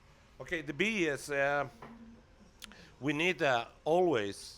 So to just dream to be on an Aero Ice. and but Meiji's about to go over the bridge here now. So over the bridge, you need to go forward one point, and there we are, and that is That's his young magic. Mr. The European B. So first of all, how do you qualify to be in the B event?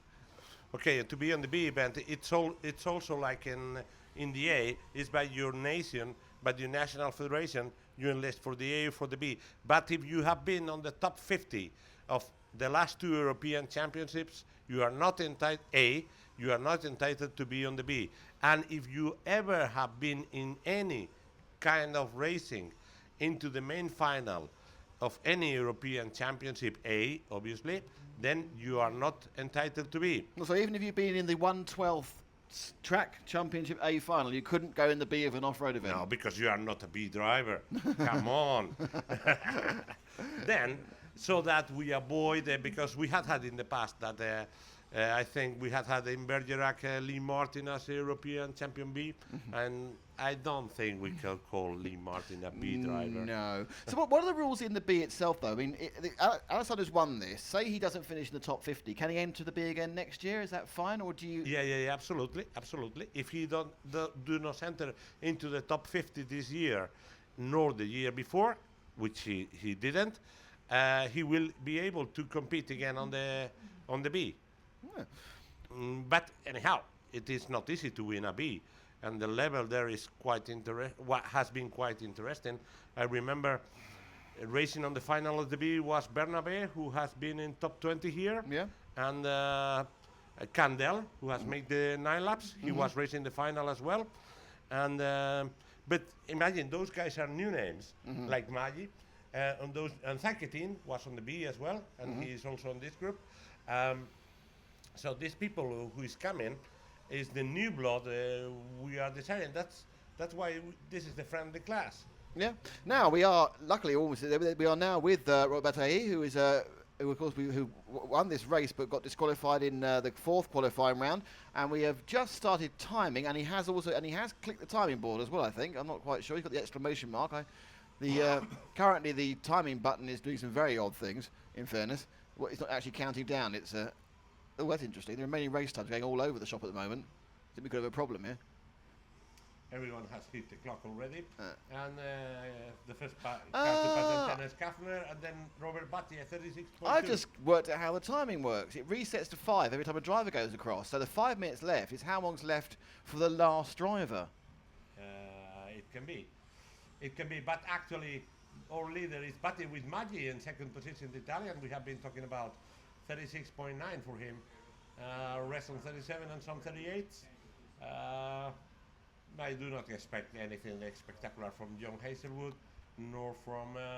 So Tony Robbins. Robert there did in his first lap a 36.2, which is about 3/10 off the absolute best, and certainly time very good for the front end there. He's backed that up with a slightly slower 37.2. Didn't see a problem with that. Wasn't watching the entire lap. He sprints up towards the back. He's got some back markerage, and he gets past very, very easy there. It's all about finding a bit of space, but in front of him now he has got a good 6-7 seconds. He goes over the shade tabletop, hops over. Oh, mistake there from our European champion.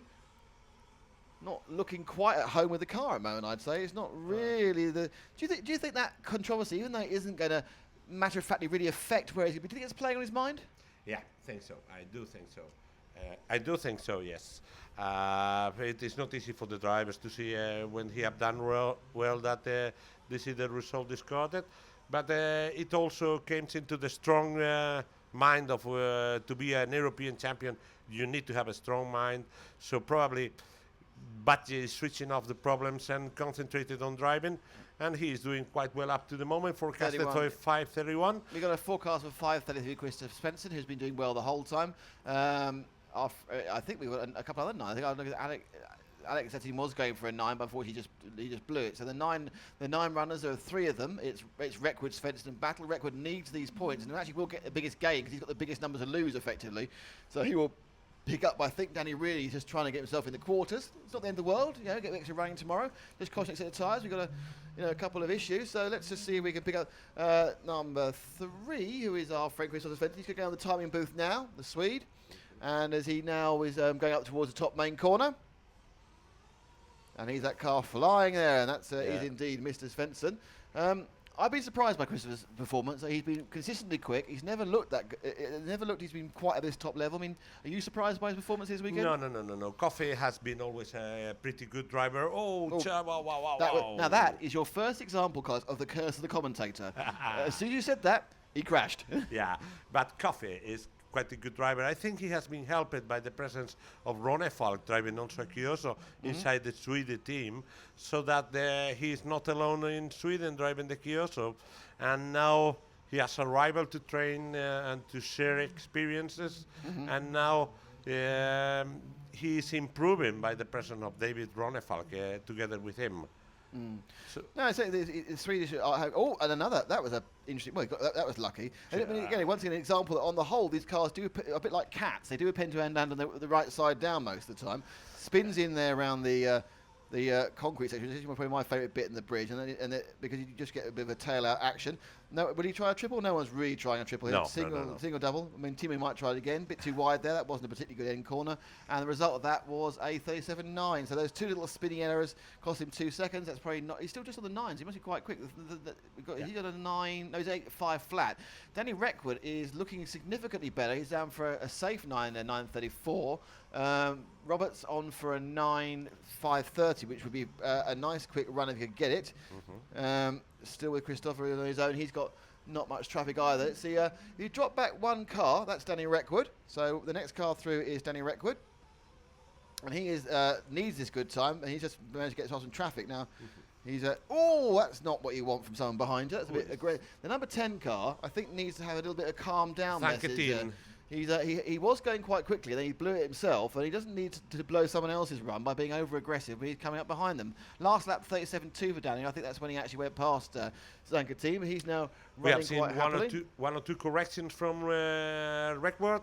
Reckwood was claiming that his car was too aggressive, and he wanted to soft the car a little to be better. That's interesting, because you see that when he turned in for the corner then, he had to make 2 bite sticks. He got oversteer initially. The car went in too tight. He had to ease it out and back. So I think he's still suffering from having just too much front end. Watch him as he goes round. I mean, obviously that is the lowest grip on the circuit, is that bit of block paving, unlike some of the other tyres. So it's moving through, and we have Christopher Svensson who's backed on the 9 again after just clipped the 9 after doing a bit quicker. He had some problems with a previous lap. And Robert Battle has ended his race. So 5 minutes have gone. It was so much fun, I almost forgot that. Yeah. And he's at a 9.530.9, which is a pretty damn good start. It has to be said. We're with Danny Reckwood. This is his last lap. He's will want to do a 9 because he'll get points. He wants to make those quarters. I don't think the semi-finals away from him. Yeah. Quite safe round there. Car, nice little hop as he goes through, and he'll come over now, tight as you can onto this curb. Blast it as hard as you can, bang, and that's the lap finish, and he's got a 9.536. So to help me write them down, cars will now read very slowly the times of the people who've made 9 laps. But yeah, 5:30.9, and then Danny Reckwood 5:35 flat, while Coffee Svensson is 9 laps on 5:36.6. So we have 3 of your 12 to 15 now already.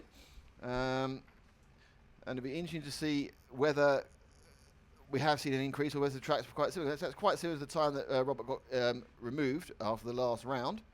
So the question will be, is the track faster, is the track slower, or is it just consistent, which is always quite nice? Consistent. That's the word. Consistent. Cars is very consistent, what can you say? Can you imagine an Euro with the off-road, with the track holding perfectly from the first round to the last round? It's remarkable how little damage has been done to the track. I was out there last night. There were a couple of bits which were looking a bit tired, and I think they just did a tiny bit of patching work, and it's looking really rather nice. So we now run to Heat 4, because we're going from 15 to 1 backwards. And in Heat 4, we have another one of the guys who's doing particularly well, though not really a surprise. He's just coming right back to form. That's Miguel Matias in car 1 from Portugal. Joe Colgarina, again, doing exceptionally well for Joe there. I think he's outperforming what he thought he was doing. I think he's currently running something in the region of 8th overall, which is pretty impressive. And he hasn't got a bad drop score, so he's quite happy with his JQ AQA product. Jorn Neumann in the Durango, and I had a chat with Chris Downty, which I'll talk to you about that car during this race. Thomas Meyer in 4, Lee Martin in 5, Daniel Burnaby in 6, Ignacio Candel, excellent 9 lapper, the last one in 7, Federico Ruggeri, the Italian, in 8, Marco Natali in 9, Ari Heihen, also a 9 lapper in 10, Jürgen Trieb in 11, the Austrian, and then Jonathan Barco. So Lee Martin is a man who needs to get a good run if he's going to make the semi-final. He's on the cusp, but he's going to need to get a very good run. He had a chance of a 9 last time and effectively really blew it by a couple of particularly bad accidents. So as they go out, they have 3 minutes now, of course, to warm up. A couple of them taking a shortcut, and let's see where we're looking at. We go up to the back of the corner, and they come now. This is the large tabletop, followed by the shaved tabletop, and then they come into the smaller one, and then they come to the hairpin left before they go over the 3 fingers. And we're looking at car 6, who is the young, actually not young anymore, he's a bit old. Burnaby from Daniel Burnaby, running as he runs through here. That's X-Works car made in Taiwan. Made in Taiwan, and certainly they've got a very lively coloured wing as it went below me. They've added all the colours they can to that car. They've given it a good polish, so it's looking very nice at the moment. Obviously, cars don't get too bad in this track. It just get a bit dusty. It's not like some of the mud pits you see in England where you have to go and hose them off for half an hour. It's just kind of a quick dust down. So if we move forward and just take a look at Burnaby there. Oh, yeah. Difficult landing there as he came down. So the point in these 3 minutes is always problematic. You need to warm the car, but not to destroy your car. We have seen Borja Hernandez destroying his car on the warm-up before, and that means a throw out. So you better do not break your car during the warm-up. It doesn't really help when everyone's having an accident in front of you. So looking to see whether we can see some of the front runners. And this is a bit of a messy practice here. And just going across start-finish in a couple of seconds. Start-finish now, it is Jorn Neumann in the Durango. And he goes through. Now, I was chatting to Chris Doughty, who's part of the development team with Gert Strange of the Durango product. This car is effectively a completely new vehicle from one that was seen last year with Renault Savoia, Ryan Lutz, Elliott Boots and the like. They said they've taken a number of they've got a couple of their own ideas. They've taken a number of cues, especially around the front suspension, from what's working elsewhere. But there are a lot of prototype parts on here, and Chris was saying he didn't really feel, he himself, who's not having quite as good a run as Jorn, didn't feel he could really push it because of the lack of spares. So this is the new Durango. You're seeing exclusively here on the EFRA live stream. Well, you're seeing the body shell. You're not seeing inside it, but it's I think following a pretty standard set of pattern now, which has been set by the successful cars in the class. Keep an eye also number 1 on this round. It will be also an exclusive from RC Racing TV. Is the new Team Lossy car with the new parts on the Team Lossy car of Miguel Matias.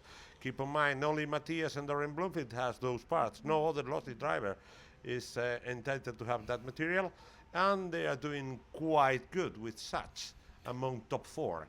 Now, actually, if you're watching the pit work there for Jorn, the young man in the green T-shirt, that's Hupo Honigel. Hupo, who is not racing here due to a difference of opinion with the Austrian Federation and not being able to get a race on a German license, but he is happy to stay here and work. Oh, that's a massive tank slapper, and try and work with Jorn to get Jorn as high up as possible. And in theory, it's working quite well because currently he's 6th. So this will be Jorn coming round. Then he comes over here. He'll double and single, and he will start. This is his first flying timed lap, and the young man has got about as much free space as you can get on this track. He's got a good 6-7 seconds. He goes over the large jump at the back of the circuit, the bit that wasn't used for the 10th Europeans, hops down, comes to hug the curb here, a bit too much. He lost some speed over the shaved tabletop, and then the corner tabletop. Ooh, not a good landing. Wide. To the left, and now over the 3 fingers, which doesn't really cause the cars problems as long as they set it up properly. The triple surface change, there's concrete, paving, well it's quadruple actually, then metal, and then finally roof felt in those 4 areas of that loop, before coming back round now up to the turn in front of start finish, double and single, and hopefully get quite tight. He does. That was a good end, and he's off his first lap. And that lap was, Carlos? And not as good as expected, 37.3, while Ignacio Candel has been able to make a 37.1, but there are 2 drivers able to make 36, which are Matias and Ari Heinonen. And we haven't even seen the start yet from Joe Colgreen, who's being one of the last people over, and he comes up with a 36 as well. So the first laps, there's a number of people going quite well, as we see our man going through the pavement, about to hop over the wall. Here he goes. And looking now to come over the double and the single. Oh, just avoiding the crashing car 12. And if we now drift back to the bridge again, and the next car over the bridge will be Miguel Matias, who is the... oh, no! Oh, so now he's about to go over the timing loop next, will be Miguel Matias. And there we go. It's just missed off camera there, the fact that... he was he did a complete 360 in the air. He kind of landed. It costed him some seconds. 42 and a half. Yeah, so it was a little time, but that is interesting. 'Cause that Miguel now will be dropping off the 9 temporary. He'll probably manage to battle his way back.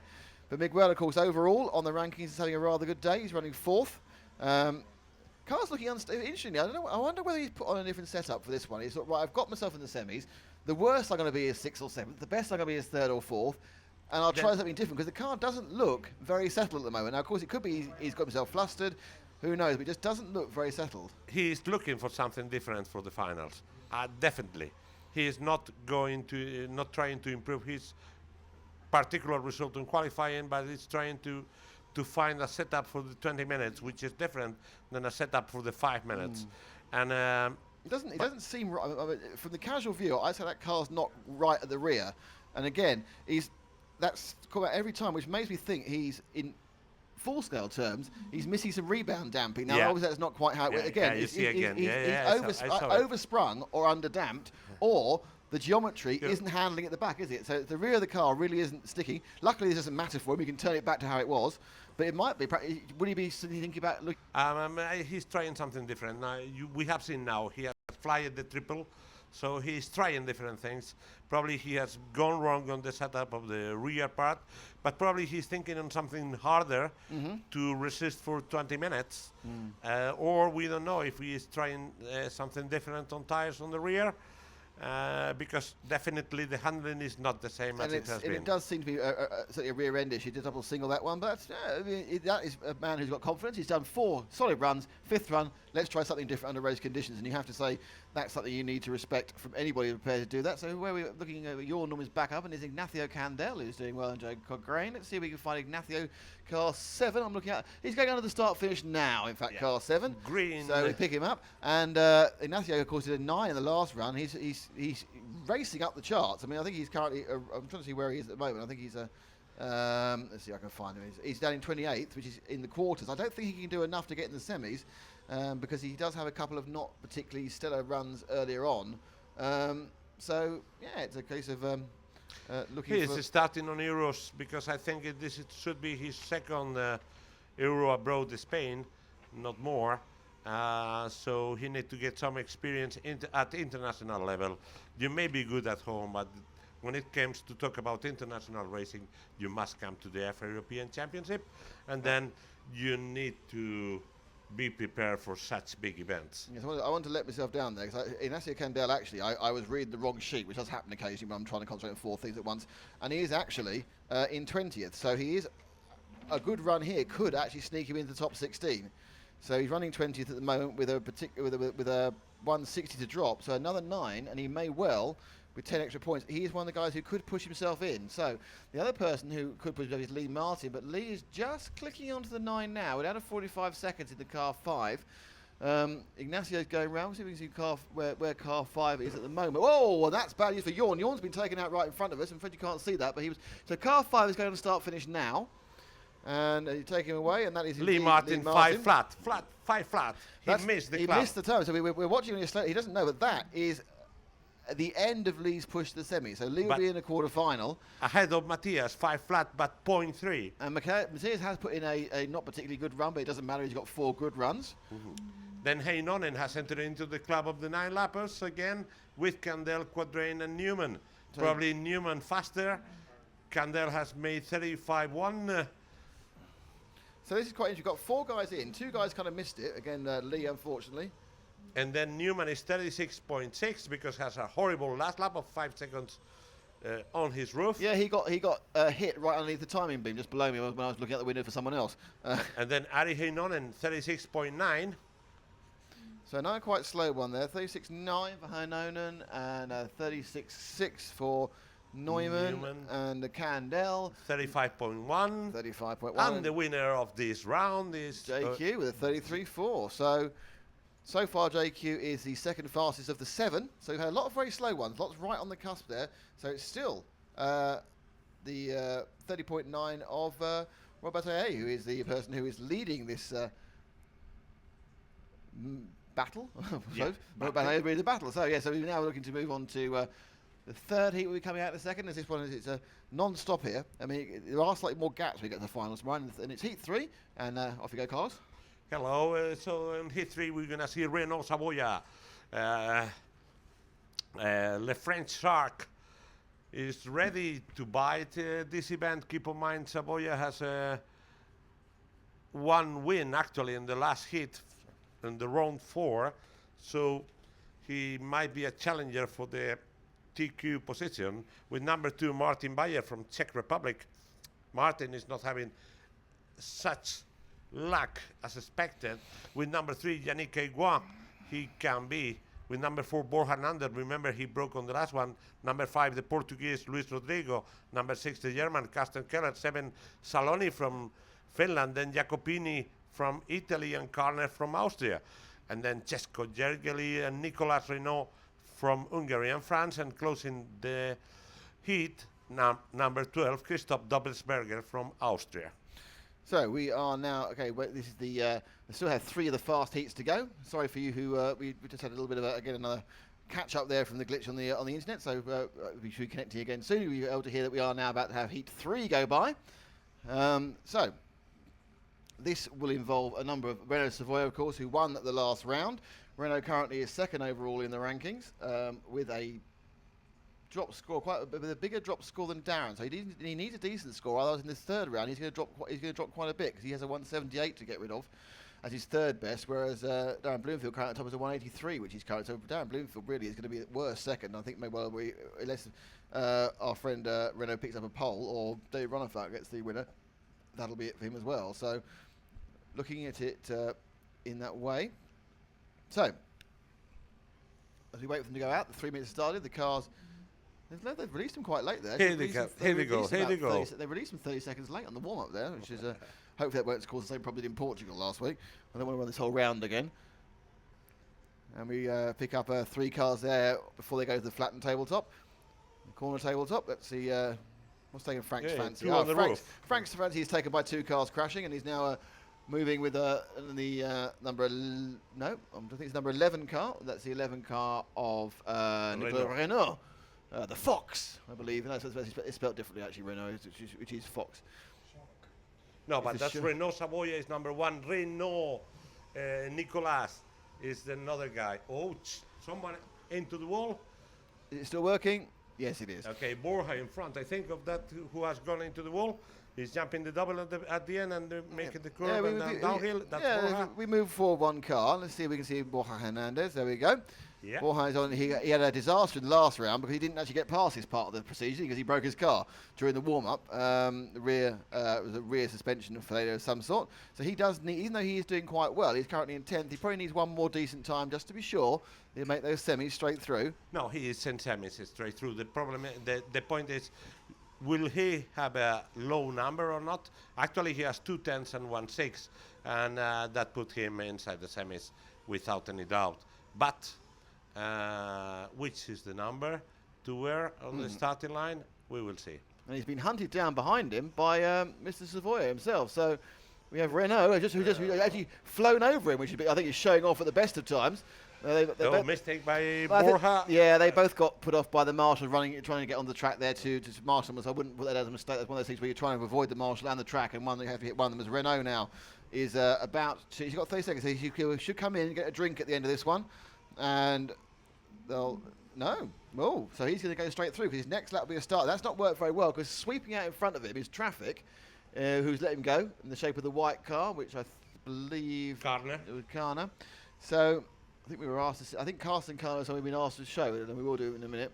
And so there we go with Renault. Renault will be starting the race in about 20 seconds. Not race. He's 5 minutes of qualifying. He gives it everything there. Nice bit of a 4-wheel drift. Spins the boy through, and then he'll come back now in front of us with the double and the single and the timing loop, and his 5 minutes qualifying, the last qualifying round for Renault Savoia at the 2012 European Championships in Austria, brought to you by RC Racing TV and of course EFRA. Thank you very much to all the team at EFRA for the support they give us during the events in the summer, and there's still 1 more to come. Don't forget, next week the team will be in Cassino in Italy for the 1/10th IC Track Final. But now, Renault slightly wide there on the corner tabletop, so I don't think this is going to be a stellar first lap. I don't think we'll be seeing a low 36. Nice line through there. Takes him very good line. He got him past the car at the same time. So he overtook someone and took a good line at the same time. Coming through the tight bits. It's double single. And let's see what his time is. Carlos. he start now. Oh, right, he missed it.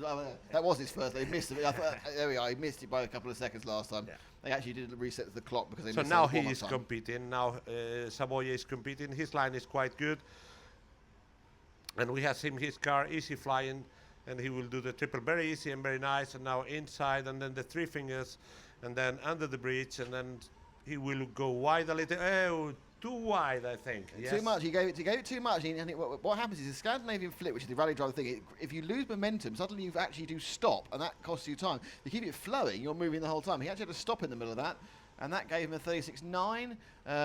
Carsten Keller is also a 36.9. Carsten, German. We got asked. I'm not going to say call him German, but he is German. German. Thank goodness. Yeah, I'm worried there. He's one of the guys from Scandinavia. Call them German. They're not very popular. So there goes Renault again, finishing his second lap. So Carsten, who is now behind Yannick Igon, is on the fast lap with a 36.4. And so Carsten, who is in car number 6, we'll see if we can find 6 for you. We had a request on RC Racing TV, the Facebook page, to show Carsten. So hopefully he'll come into view at the moment. I think at the moment I can't see his vehicle, but we're still watching Renault, so that's fine. As we, I think I've seen all the cars. None of them has car 6. I hope he's still running. Interesting, leaning out the window, I can see the double and the single. And Here he is in the three fingers. That's Carsten Keller with the black wing. Excellent. There. So going around the hairpin, and here's that car. Indeed, that middle car. Well, where we're covering it now, he comes off the roofing felt, and there is Carsten. He's dropped down a little bit in that second lap with a 37.2. And some traffic. Nice. We're sort of like I'm going through Don't Get My Way, and he's up in second place. He's on for a 9 lap, a 9.5.33. That was a 36.9. Takes a lot of curve, and he's got into a bit of a battle with the guy with him, which doesn't help anybody. You just want to get clear run. He's also now got Savoia behind him.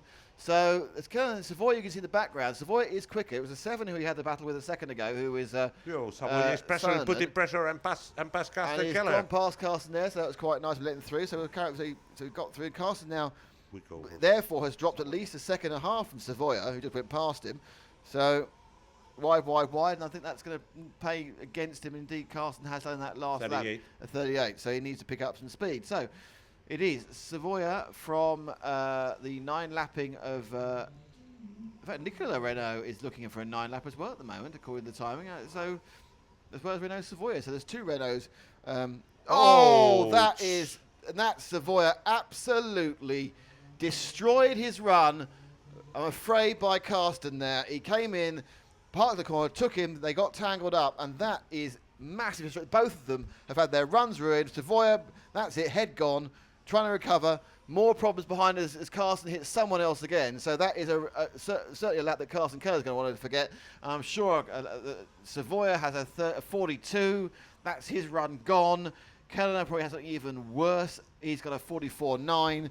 So that is taking them both out of the 9 club. That's taking Savoia out of the chance of overall pole. And that probably means that Bloomfield, regardless of what he does, will start with a TQ position. There is an opportunity for Ronnefalk to take it. But at the top of the field now, we do have Martin Bayer, who's had a couple of off rounds in the last round, but now he's plus clicking 9, and he is the only. So him and Yannick Igon, who's got a slow down, are the only guys predicted for 9 with 2 minutes to go. So it's the car number 2 who's leading this one. It'll be the blue and red car, the X-Ray of the Czech driver. 3 fingers now. Who's in the 3 fingers now, and now going under the bridge. And he comes in tight, heavy braking. Now this is the flat bits is what he should know, because he is, and it's just one car back. He is, and there is the red and the blue car, and he is the large-scale touring car champion from the last couple of years, and it's a quite remarkable difference. We keep saying, but I can't see any more difference between that and this guy. Oh, and he's gone. Yeah. Lost that again. We've been pointing it out at the beginning of the last round, Carlos, that corner's getting trickier and trickier and trickier. He was a couple of inches off, and it's gone and bang. Luckily, he came back on his wheels again, but that's probably a 3-second error, and that's probably somebody else who's not going to make 9. So even though Renault's that was a fantastic run that Renault got spoiled, but he's going to kick 9 now, even with that huge error. He has a pretty good chance to get to the 9. But also Martin Bayer, who is on the same second, and Luis Rodrigo, the Portuguese. Bayer's about to drop down because he had that bad lap, which we've just seen. Bayer's probably done a... Rodrigo has finished on 5:01, and Bayer 5:01 as well, With the as 40 lap, predicted. he just missed it. That's very unlucky for Martin, but that's what happens. You know, it is so close on those laps, being caught the lap one way or the other. So- Renault will make 9 despite that big accident, so he's done well and recover. But he's not going to get any more points than he already has. I don't think he's got a 7th to drop. He might do. The winner going to be Yannick Egua. Seems, because Yannick is predicted Yannick's for got 34. starting the final lap. Yannick was 1.7 seconds ahead of Renault. They're both right at the back end of this timing element. As we see Martin Berg come across, having finished his run. And behind him, I think Carsten Kerr. I promise not to film him again, because whenever we film it, it all went horribly wrong for him. So, Renault is coming to the antenna now. so timing's been for Renault, and Renault does a 36.3, which is very, very credible. He lost 6 seconds in that lap when he was hit or he tangled up with Carsten. And then we wait for Yannick Igon. He's done it as well, and he's just finished. So it's only 2 members this time, which is it's Yannick Igon and 35.2. And Renault Savoia 36.3. And then Luis Rodrigo, the Portuguese, and Martin Bayer, the Czech, both in 5:01, but that's not good enough. And Borja again- Hernandez has a bad run, so it's a throwout for him. 8 laps in 5:12. So we know already Borja has his 3 results. So yeah, so with 2 rounds, so we currently now have just we have 9 guys on 39 laps, but most of them, you know, not very much onto it. We've got 1, 2, 3 on 36 and 3 on 35. So there is a big opportunity. If you put in a good run in these final 2 heats, there is a really good opportunity that you could actually get yourself a very hatful of points, as they like to say. And we are now into heat 2, and that features another Igon, but it's Jerome Igon, last year's top qualifier in sand.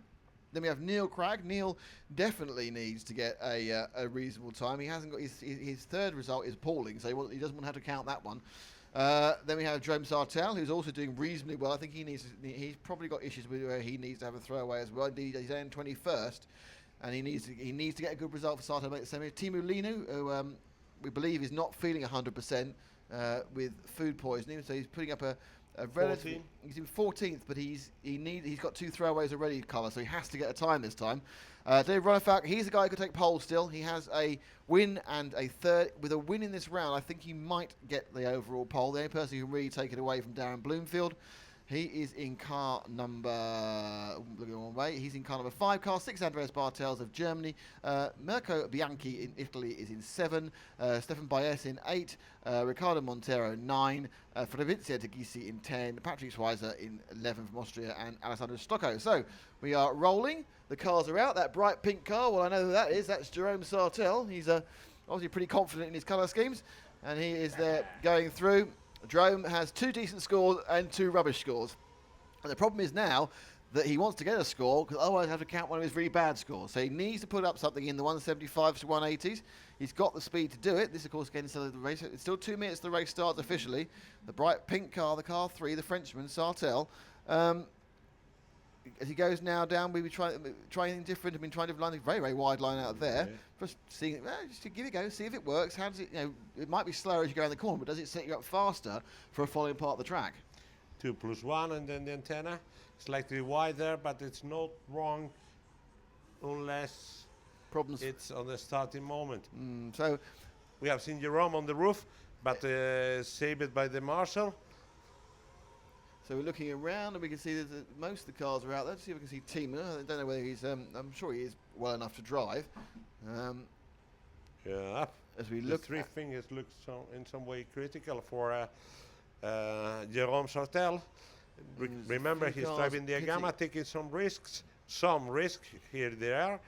And now he's clearing the antenna and he's coming for giving some get a bit of a drink, have a liquid bit to of the a fuel, baby. and then he seems to be quite, his pitman seems And just on the rear. Just put in little- some spacer. little One bit of- spacer little on the bit, rear. yeah, so just upping the ride height slightly on the rear.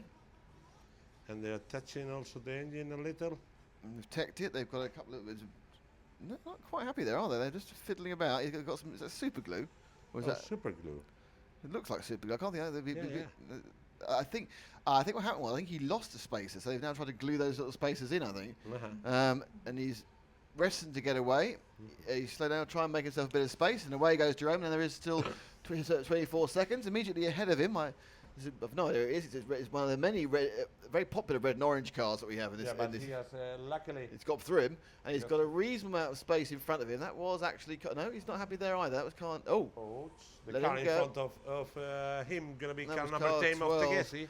So we go now to the start finish. It's car 1. He's just gone through now. He's at the top car, and that is, of course, Jerome Igon, the top qualifier last year. I don't think he didn't. So this is his last warm-up lap as he goes through. Jerome currently in 8th and has a bad third score. He's now currently in his roof, but that doesn't matter because he hasn't started counting yet. He does need to get another one who has 2 good scores and 2 poor scores. So the poor scores here, he's going to tumble down the field. If he scores well, he's going to climb rapidly. So a crucial round 5, not like Miguel who could afford to practice because he's been consistent over 4 rounds. I'm afraid that Jerome's had 2 pretty poor runs and 2 good ones. So he comes through now. He will go, as we know, back in front of us. The 2 and the 1. Doesn't try and fly it. The 2 and the 1. Sharp corner, full power, as they say. And now he is off and running in his 5 minutes. Yep. He's going searching sometimes for the limit of the car.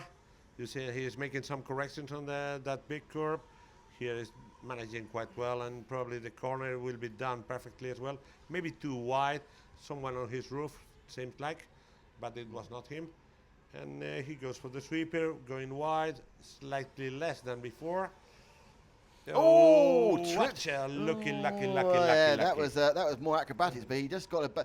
That was one place I did notice that there's a transition. If you go very tight in where they come off the bridge and they then go down onto the roofing felt. If you go very tight to the curb on the right-hand side, there is a big difference. We'll try and see if we can spot it on this lap. But it's really that exit from the roofing felt after you've gone over the bridge. So this bit is a typical bit of. You have 4 different surfaces in as many yards. Anyhow, up to now, on the first lap, we have seen problems for David Ronefal, 42 seconds. So this means this might be a throw out for him. Also, we have seen some problems for the Neil Craig, 39 on the first lap, now recovering with a 37. But both of 2 not making their best.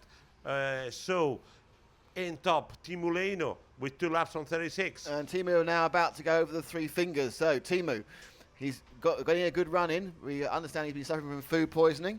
But let's see how just look at you come at the bridge. It's on the right-hand side of the curb there, the sharp bit. He mislanded that one and let the guy through, which is nice. But there is a very difficult bit of tarmac there, which is actually not tarmac. It's actually a transition between a roofing felt and some mud, and that's not a good one for Teemu. He lost 2 seconds there, but he's still round about the top because everyone else has also made a mistake. We have Jerome Igon's also predicted for 9. He's a long way back on starting, so he will probably ping to the top. I think they ping to second. So it's Leino, Sartel, Igon at the moment with approximately 9 laps. Jerome just slightly off it. They're the guys, 1, 2, and 3. This is Leino with the hot bodies car.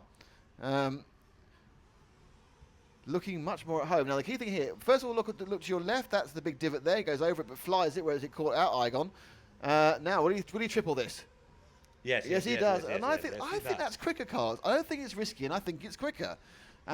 He says it's easier. 36.9. I mean, it's almost a lack of bravery. Maybe they're all thinking double and single, but normally when 20 of the world's top drivers decide that was the best way and one doesn't, normally the 20 are correct. Yeah, normally. I think it depends on how you focus the previous curve, as he has mentioned it. If you are confident enough, then you can do it. Hey, let's see the traffic. Okay, nice movement. Got through there over the difficult rough, but quite slow. He's not fast off the asphalt. It goes quite wide, spins it up, no problem at all. 3, not an issue, and he's definitely. I mean, people need to sit down and watch that, and then go away and try and practice. I mean, if I've got my 10-minute practice for my semi-final tomorrow, I know what I'm practicing. Yeah. If I was in the semi-final, obviously, because that, not stopping in the middle, that must be what, quarter of a second faster, half a second faster. Talking about the practice, keep in mind the biggest advantage of the TQ in this class is he has the right to practice at both semi-final practice. So he has double practice as anyone. So that's the biggest advantage the TQ man has here. Car there, we will triple it again. Of course he does. A beautiful triple, that one, and a nice in there. He's using it with a flare. A lot of flare at Leino. Leino, of course, he comes from a flat track electric background, and he's just been. Bad luck. Good marshalling though. Yeah, but that is wrong because you know the point where you did the mistake. Cost you more than 3 seconds because you are not able to jump full speed. This will be a bad run for him. But probably he may well drop out of the 9 club. Front Yeah, end it's not looking quite right either. I think that's just an odd angle, but I just think he didn't seem quite right in the front right. But I think it's okay. I think it just looked odd in the shots. We'll see him triple this one, and then we'll take him over the line, see what it did to his lap time. And I expect it's been a bit of a problem, and his lap time is a 41. Good point there, Carlos. It was 3.5 seconds at Aeropods, even 4. So, but leading, it is Jerome Artel from, Jerome Igon from James Arco. Ronafalk, again, not particularly quick, but still in the 9. See if we can find that car number 3. He is making a recovery drive after an early accident. The Pink Panther is at the bottom end, Jerome Sartel. And we're looking now as Lena has managed to get past a couple of traffic, but doesn't really pull away from the traffic, which is slightly irritating for him. So Ronefalk is coming so from the back. He is. He's trying to speed up. I'm trying to see. Timoleno into the club of the 9. And in fact, yes, it's all now coming down to an end of the finish. So it was stopped. So it was finished. Jerome Igon is looking to be the winner of this round. But let's see. So we're going to get we're getting 5 in the 9. So there's 5 drivers making the 9. Most of them clipping it. One of them is Neil Cragg, who's come forward very much in the last few laps. He put in some good last few laps. Ronafalk's put in a cracking couple of laps as well to pull himself through. That's it. But they are only just in the 9. So that 30.9 by Robert has been completely unchallenged. With Ronafalk not getting a particularly quick time, I think that means that we will see Bloomfield on pole. Yeah. So the winner of this group is Jerome Aigua, 5:32.6, while Ronefalk is 33.6, and Jerome Sartel is 34.2, Neil Cragg 35.2. So that is quite disappointing for Timu, because if he hadn't had that roll, he'd done a 32, which would have been, to put it mildly, a rather cracking result for him. So my guess might not be correct, because actually we have 14 cars that have been able to make the 9-lappers, and now we have here Elliot Pools, Darren Bloomfield, Davide Tottorici, Danny Vega, Martin Bolanca, Alberto Garcia, Ricky Ravitti, Giri Mara, Peter Pines, Rhys Sawyer, Edouard Hugon, and Andrea Scheringer. Edouard Hugon has received at the beginning of this group a penalty. He will lose his best result because he missed marshalling. Really? Group that's 15. Well, that's a very basic mistake, isn't it, really? You shouldn't do that in this level of racing. I mean, we have seen it. We saw it happen at the electric off-road Euros. I think it was David Ronefalk who lost his best time for not marshalling. I can't remember if the 2 were driving forward. It didn't make any difference, because I think he then got like second in all the rounds. So he just lost a second and had a second. So, so this is the big one. It's Boots Bloomfield. This is the one where we almost certainly will see Bloomfield take pole. But beyond that, it's a case of the people who need to do reasonably well. David Tottorici, where's David at the moment in the overall scheme of things, Carlos? Tottorici is 17. So it's absolutely vital for him to get a decent time. But he needs to make a pretty good result. A 10th or something like that doesn't mean anything for him. He needs to be inside top 5 to consider something. And Elliot Booth has a victory and 4th place. So Darren, I think he will be the man. It is looking like Darren is the man. I don't think any reason he can lose at the moment. So we now whiz back and we see whether we have. Darren was by the bridge. Well, we're on the camera now. We're looking at one of our Frank selections, and Frank has selected. Oh, he selected car number 7. So Frank has decided that the person we need to look at is Riccardo Ribatti. So the Italian racer there is Riccardo. It is. So he's coming through, and it says this is warm up. We still have 2 minutes to go or so. Hopping over the single and double. They would have they'd have turned around and gone, I think I better triple it, but they haven't decided to do that, even though it's been proven, I think, by Team it's a much faster way of doing it. You land it, you turn it, and then you think that's the sort of thing these guys should be able to do in their sleep. So I don't know whether perhaps they got worried because they tried it when the track was different in practice and they haven't decided not to try it again. I'm not sure. I'm thinking they're going to use to overtake it when it's needed, but only when it's needed. So coming through now, then we're now looking at number 11, who is the Edouard Hugon, the Frenchman, and now we're whizzing back and having a shifty at the 3-5. Let's see if we can pick out young Darren. Where is he? Where's Darren at the moment in the blue and white car? He's just about to the corner. Enter he'll be on the 3 fingers in a second. He's on the 3 fingers now, and he's under the bridge. The second That's one. it, the blue car, and So there's Darren. Darren currently he's champion-elect as far well, pole man-elect as far as we're concerned. But there's still a count back and possibly someone else win the round. But he needs to get himself a drink and then he needs to get himself some space. Yeah. Let's see who is pitting for. It's Adam Drake pitting for Darren. Let's see if Adam studies the situation. We are seeing also Mike Craddock. Mick Craddock, from he's doing Elliot. I saw him earlier. He was doing Elliot's shock absorbers. He was just sitting there, tapping them to get the last bubble out. I think that's not a great job. It's not a great job tapping bubbles out of shock absorbers. It's part of the game. When you feel a shock, you need the perfection. Otherwise, the interesting thing is though, what you don't see much of, and I'm really interested in, is the engines, which I always felt the most complicated bit. These days, it just seems. They just stick them in, they work, and they seem to have got 10,000 times more reliable than they were even 10 years ago. Was that a fair comment? Yeah. But, the carburetor, the technology on the engines has gone quite okay. Even with the engine costs reducing because the manufacturing in China and everything like that, the quality achievement is quite good, and so that the confidence on the engines is, as you have seen, not too many blow-ups here. Based on the engine, you have seen more mechanical problems than engine problems, and engine is not the issue. The carburetor technology has helped a lot. Really, and at the moment, of course, they're able to run them quite rich because they don't worry about runtime. But of course, we get to the finals, runtimes become important, and they're obviously going to try and lean them out. You get a bit more. You get a bit more power in some ways, you also get a bit more runtime, but of course you have the danger that of course these are two-stroke engines, so the lubrication is contained in the fuel. So it's a situation where they have open port two-stroke engines, that's why they can run to ridiculous revs, 30,000 revs, because it's two-stroke, but if you get the mixture wrong, the thing will seize, nip up or break. Yeah. Keep in mind the clock is running, so Darren is going towards the antenna.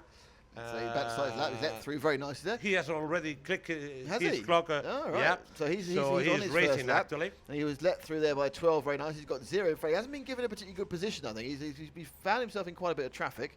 He spins around now under the start-finish straight, and he has gone straight ahead with 36.4, so he doesn't care about traffic, so what do I know? So again, it's showing the speed. This is Adam Drake's car. This isn't actually even Darren's car. Adam came over to America, done all his mechanicking and give him his car. Apparently later Darren gets to go on his wife. Anyway, so off we go. And over the tabletop, and the corner tabletop, and another sharp left before they go over the three fingers, which isn't really upsetting the cars anything like they are when we saw the electric. The other thing you noticed there, probably you saw, is when Darren took off, when he landed, his wheels were already turning right to pick up the corner. And he's now blocked by 11. That's good work. He opened the Heads door. up by 11. I still think they should really go for that 3. I have to get a clock on the individual position. 35.792. So he's just done. Oh no, he missed out by his best lap time is 7.8. So he's missed by 0.04 of a second. What an underachiever! With traffic in front of him. Yeah. So he has really got the basic raw pace that no one else has shown is being seen by Darren in the TLR car or Darren in Adam Drake's TLR car, which, as you mentioned, Carlos, has a number of very special development parts on it. If you see on the brakes, he is not going too wide as the rest. Oh, a small mistake and bad landing, I think. Really, I mean, that probably cost about half a second. 36 high, and he comes out 36.5. So. Not a good result, but yeah. So he lost about 2 or 3 tenths there, but that was a kickback. That sometimes it's actually, But the interesting thing is, if you watch a tarmac race, if you go on the same line on an ordinary tarmac track, you'll get the same result every time. On an off-road track, you think you're on the same line, you can be 2 millimeters different, and you'll get a different result because the bumps and the angles are slightly different. Absolutely different. That's why in off-road, your capacity or your ability to be able to change and adapt to the characteristics of the track is a key issue. Well, when I look at the various classes, I always think that the on-road classes, especially things like 12th, are very much about precision, whereas this is about improvisation. You have to be able to react and improvise to what your car's done, even though you think it shouldn't be doing that because you think, well, it's done that before. Because even if they look visually in the same place, because of course the track is not flat, so there's mini cambers and mini bumps all over it. They're the big ones, which you can avoid, but of course you've got the mini ones everywhere, which is constantly changing the attitude of the car, and you have to improvise and change your style, and that's why you need cars that are reactive. That's why the top drivers all have cars which, on the whole, really sit on the nose. And as he comes around there, he's see it through the nose. 36.5 again. He's predicted for 5.26 to be the pole man. He's predicted to win this round. Now, last round he was going particularly well. He put one mistake in. But this is so far an absolutely comic book event. He's got absolutely no traffic anywhere near him. He dives and does that kind of half dead move. They come off the the mini tabletop there on the left-hand corner. The car dives and he just lands it, picking up that front left tyre, hops over the corrugated dial, and taking it slowly off the roofing felt and coming back now. Go on, try a triple. Go on, try a triple, Darren. It's quicker. Nope, double single. And, on the roof, it was. We have seen already Elliot Booth, so Elliot will therefore not is be. very challenging. So yes, you're absolutely right. We've been looking so much at Darren. We have to tell you that David Tortorici is currently on a 9. We're 9.35. We also have 9. Martin Valanka of Austria, a name that we've not seen on the 9 club before. With Pires. Peter Pires, who's made 2 9s already. Just he's looking to make 3 9s. Just. And we have to comment that Daniel Vega, you're asking to focus on him. Unfortunately, Daniel is not making any Not good. going He's well at the moment. predicted for 8.506, so you don't Danny need. is performing. Danny, where is Danny? He was going well early on. I believe he's dropped back rather since then. Yeah, he's down in 32nd, so he's got a problem because he could drop into 33rd, and that's straight to the 8th final, not even the quarters. So Bloomer's still on for a 5.26. The next fastest Tortorici on for a 5.37. Sorry, Valanka on a 5.34. That's car 5. Let's see if we can pick up car 5. We've not seen Martin in the previous heats, as the cars stream beneath me, and we carry on looking at Darren. I'll see if I can find car 5 for you. He's obviously decided to be as far away as possible. And there are just about a minute to go now of the clock. Darren now completes another lap with achingly quality precision.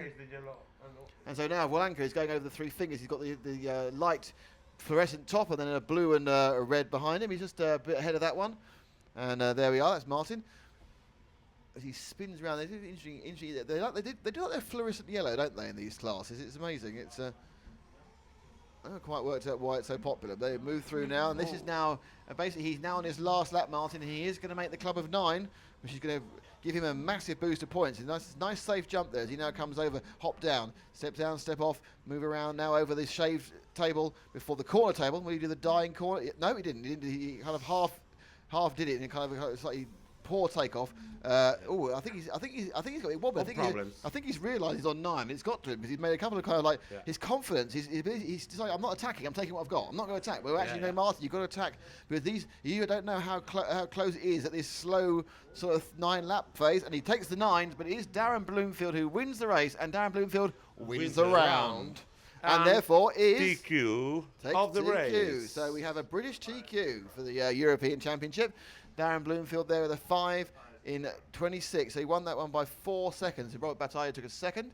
Martin Valanka is going to be very pleased with a 35.8, I must say. And Davide Tortorici, who needs that result. 37.4. So, but that will not suffice. Tortorici, Peter Pires 5 flat, then Elliot Booth 5 flat, then Daniel Vega 5.04, then Alberto Garcia 5.04, and then Rhys Sawyer. Yeah. So basically, we are the winner of that round was as you say, and you made a good point here, subject to technical inspection. The winner of that final round is Darren Bloomfield. Second was Robert Bataille, sorry. Third, I think, actually was Jerome Igon, I believe, with a 32.6, followed by David Ronefalk with a 33.6. And then a huge bunch of people. JQ got a 4th with a 33.4, 33.6 for Ronefalk in 5th. And then there's lots of other drivers who got 35s and 36s who are going to get together. But the big points is Renault Savoy's got about a 12th, which may move it. But I think what you're going to see now is JQ's going to move up. Bataille will move up to probably to second or third, I think. So because Savoy, I think we're going to see, and we'll see if I don't know if it's quick enough and whether it's up yet on the RC timing site, whether they do actually have the results already there. Let's see, we have it. We do have it. So we're subject to technical inspection. The qualifying is thus. It's Darren Bloomfield in pole or first, and he will lead away semi-final A and also be able to practice in semi-final B with 553 points. He's managed to get himself 6 points ahead of Dave Ronefalk. Ronefalk is in second qualifier with 547. Third qualifier, Robert Bataille, despite losing that dropping score, doesn't make a big difference of 546. Fourth, Renault Savoy, 3-time European champion. Fifth, Elliot Boots, the British champion of 544. Miguel Matthias, also in 544 from Portugal, is sixth. Jerome Igon qualifies 7th overall with a Frenchman on 544. Joseph Green, great qualifying for him, 8th overall. That'd be 4th in the semi-final B, 540 points. Jorn Norman in 9th. Borja Hernandez in 10th. Yannick Igon in 11th. Neil Craig gets the semis in 12th. Krista Svensson, 13th. Timo Lino also makes semis in 14th. Here we please. Jerome Sartell, 15th. And how about that? Ignacio Cundell straight into the semis with 2 fantastic runs. Now, Who's missed the semis? Who's got to battle through 2 races, the quarters as well? Well, the first unlucky man is Peter Pinish, then Martin Bayer. He'll be disappointed by that. Ari Heinemann, Martin Wolanka, David Tortorici, Lee Martin, 22nd, not what he wanted. 24th, we have Daniel Reckwood, also not what he wanted. He, of course, was the 3rd place last year. Dominic Bauer is in 23rd. Rodrigo, Kerner, Zanchetti, Willits, Medu, Jubi, Ruggeri, and Vega and Kana are the quarter-finalists. And just stringing down to see if I can see any particularly well-known people who've not made even the quarters. And the answer to that is no. So, that is what we have. Bloomfield, congratulations, Darren. Congratulations to TLR. Congratulations to Adam Drake. They have pulled off the pole, the top qualifying position here at the European Championships. All this is still provisional. We have to check everything, and we will see in a few minutes what is the definitive result. Stay tuned here on RC Racing TV, and you will know more about it. That's true. Now, what's happening now is that we will be stopping the stream in a few minutes, so you'll be able to review the entire day. Carlos is leaving us. He's got to go and attend a team meeting, and probably about 3 more committee meetings.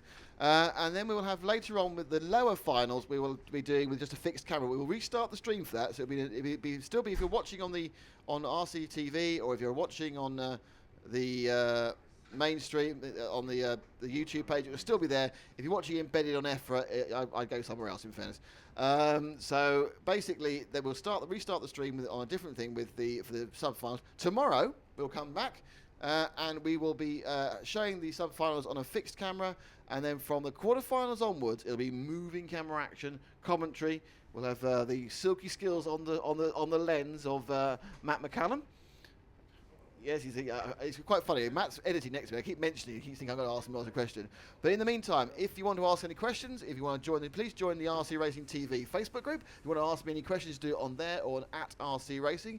If you want to see the features we're producing, well, you can watch those to your heart's content on rcracing.tv. You can also review the qualifying rounds of today and yesterday. They're both available. You can look back all the stuff we said all around, see who did well and who did badly on RC Racing TV.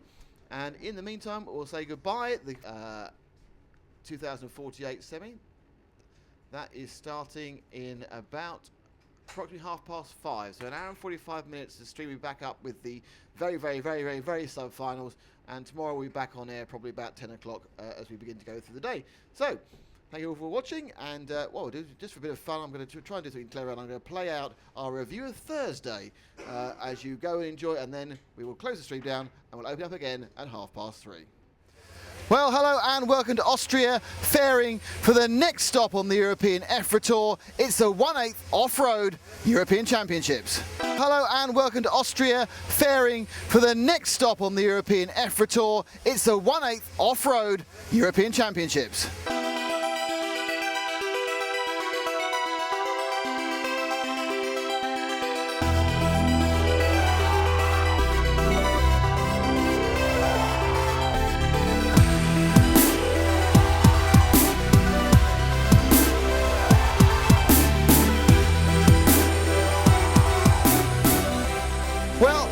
Join me to talk about this event than the current European Championship, Robert Bataille.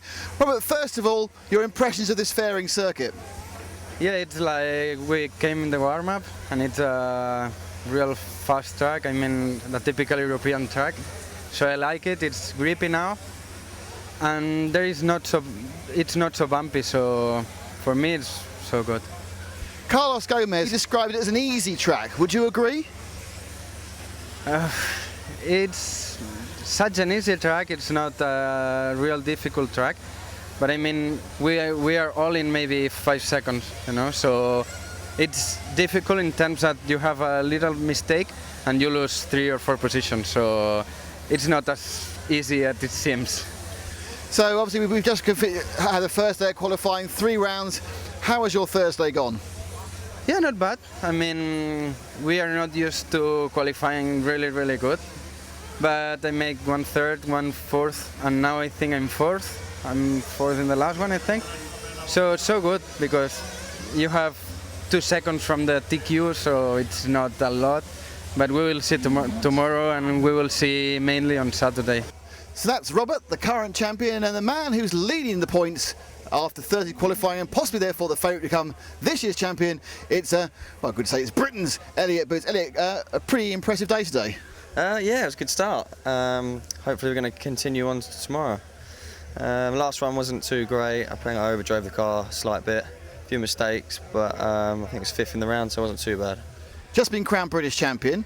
Does that affect how you approach this race? Give you more confidence? I mean, the track's not very similar to some of the mud bogs we've had, is it?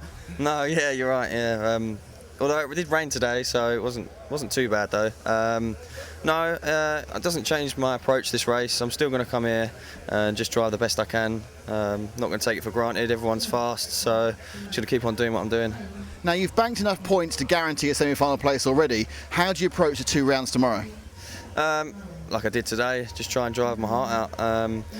Be great if I could TQ both rounds and put myself on pole. So yeah, that's what I'm going to do. I'm just going to drive as fast as I can and try and beat everyone else. Well, you can see both those rounds live on the EFRA live stream on EFRA.ws and www.rcracing.tv starting at 10 o'clock if you're in Europe or 9 o'clock in the UK.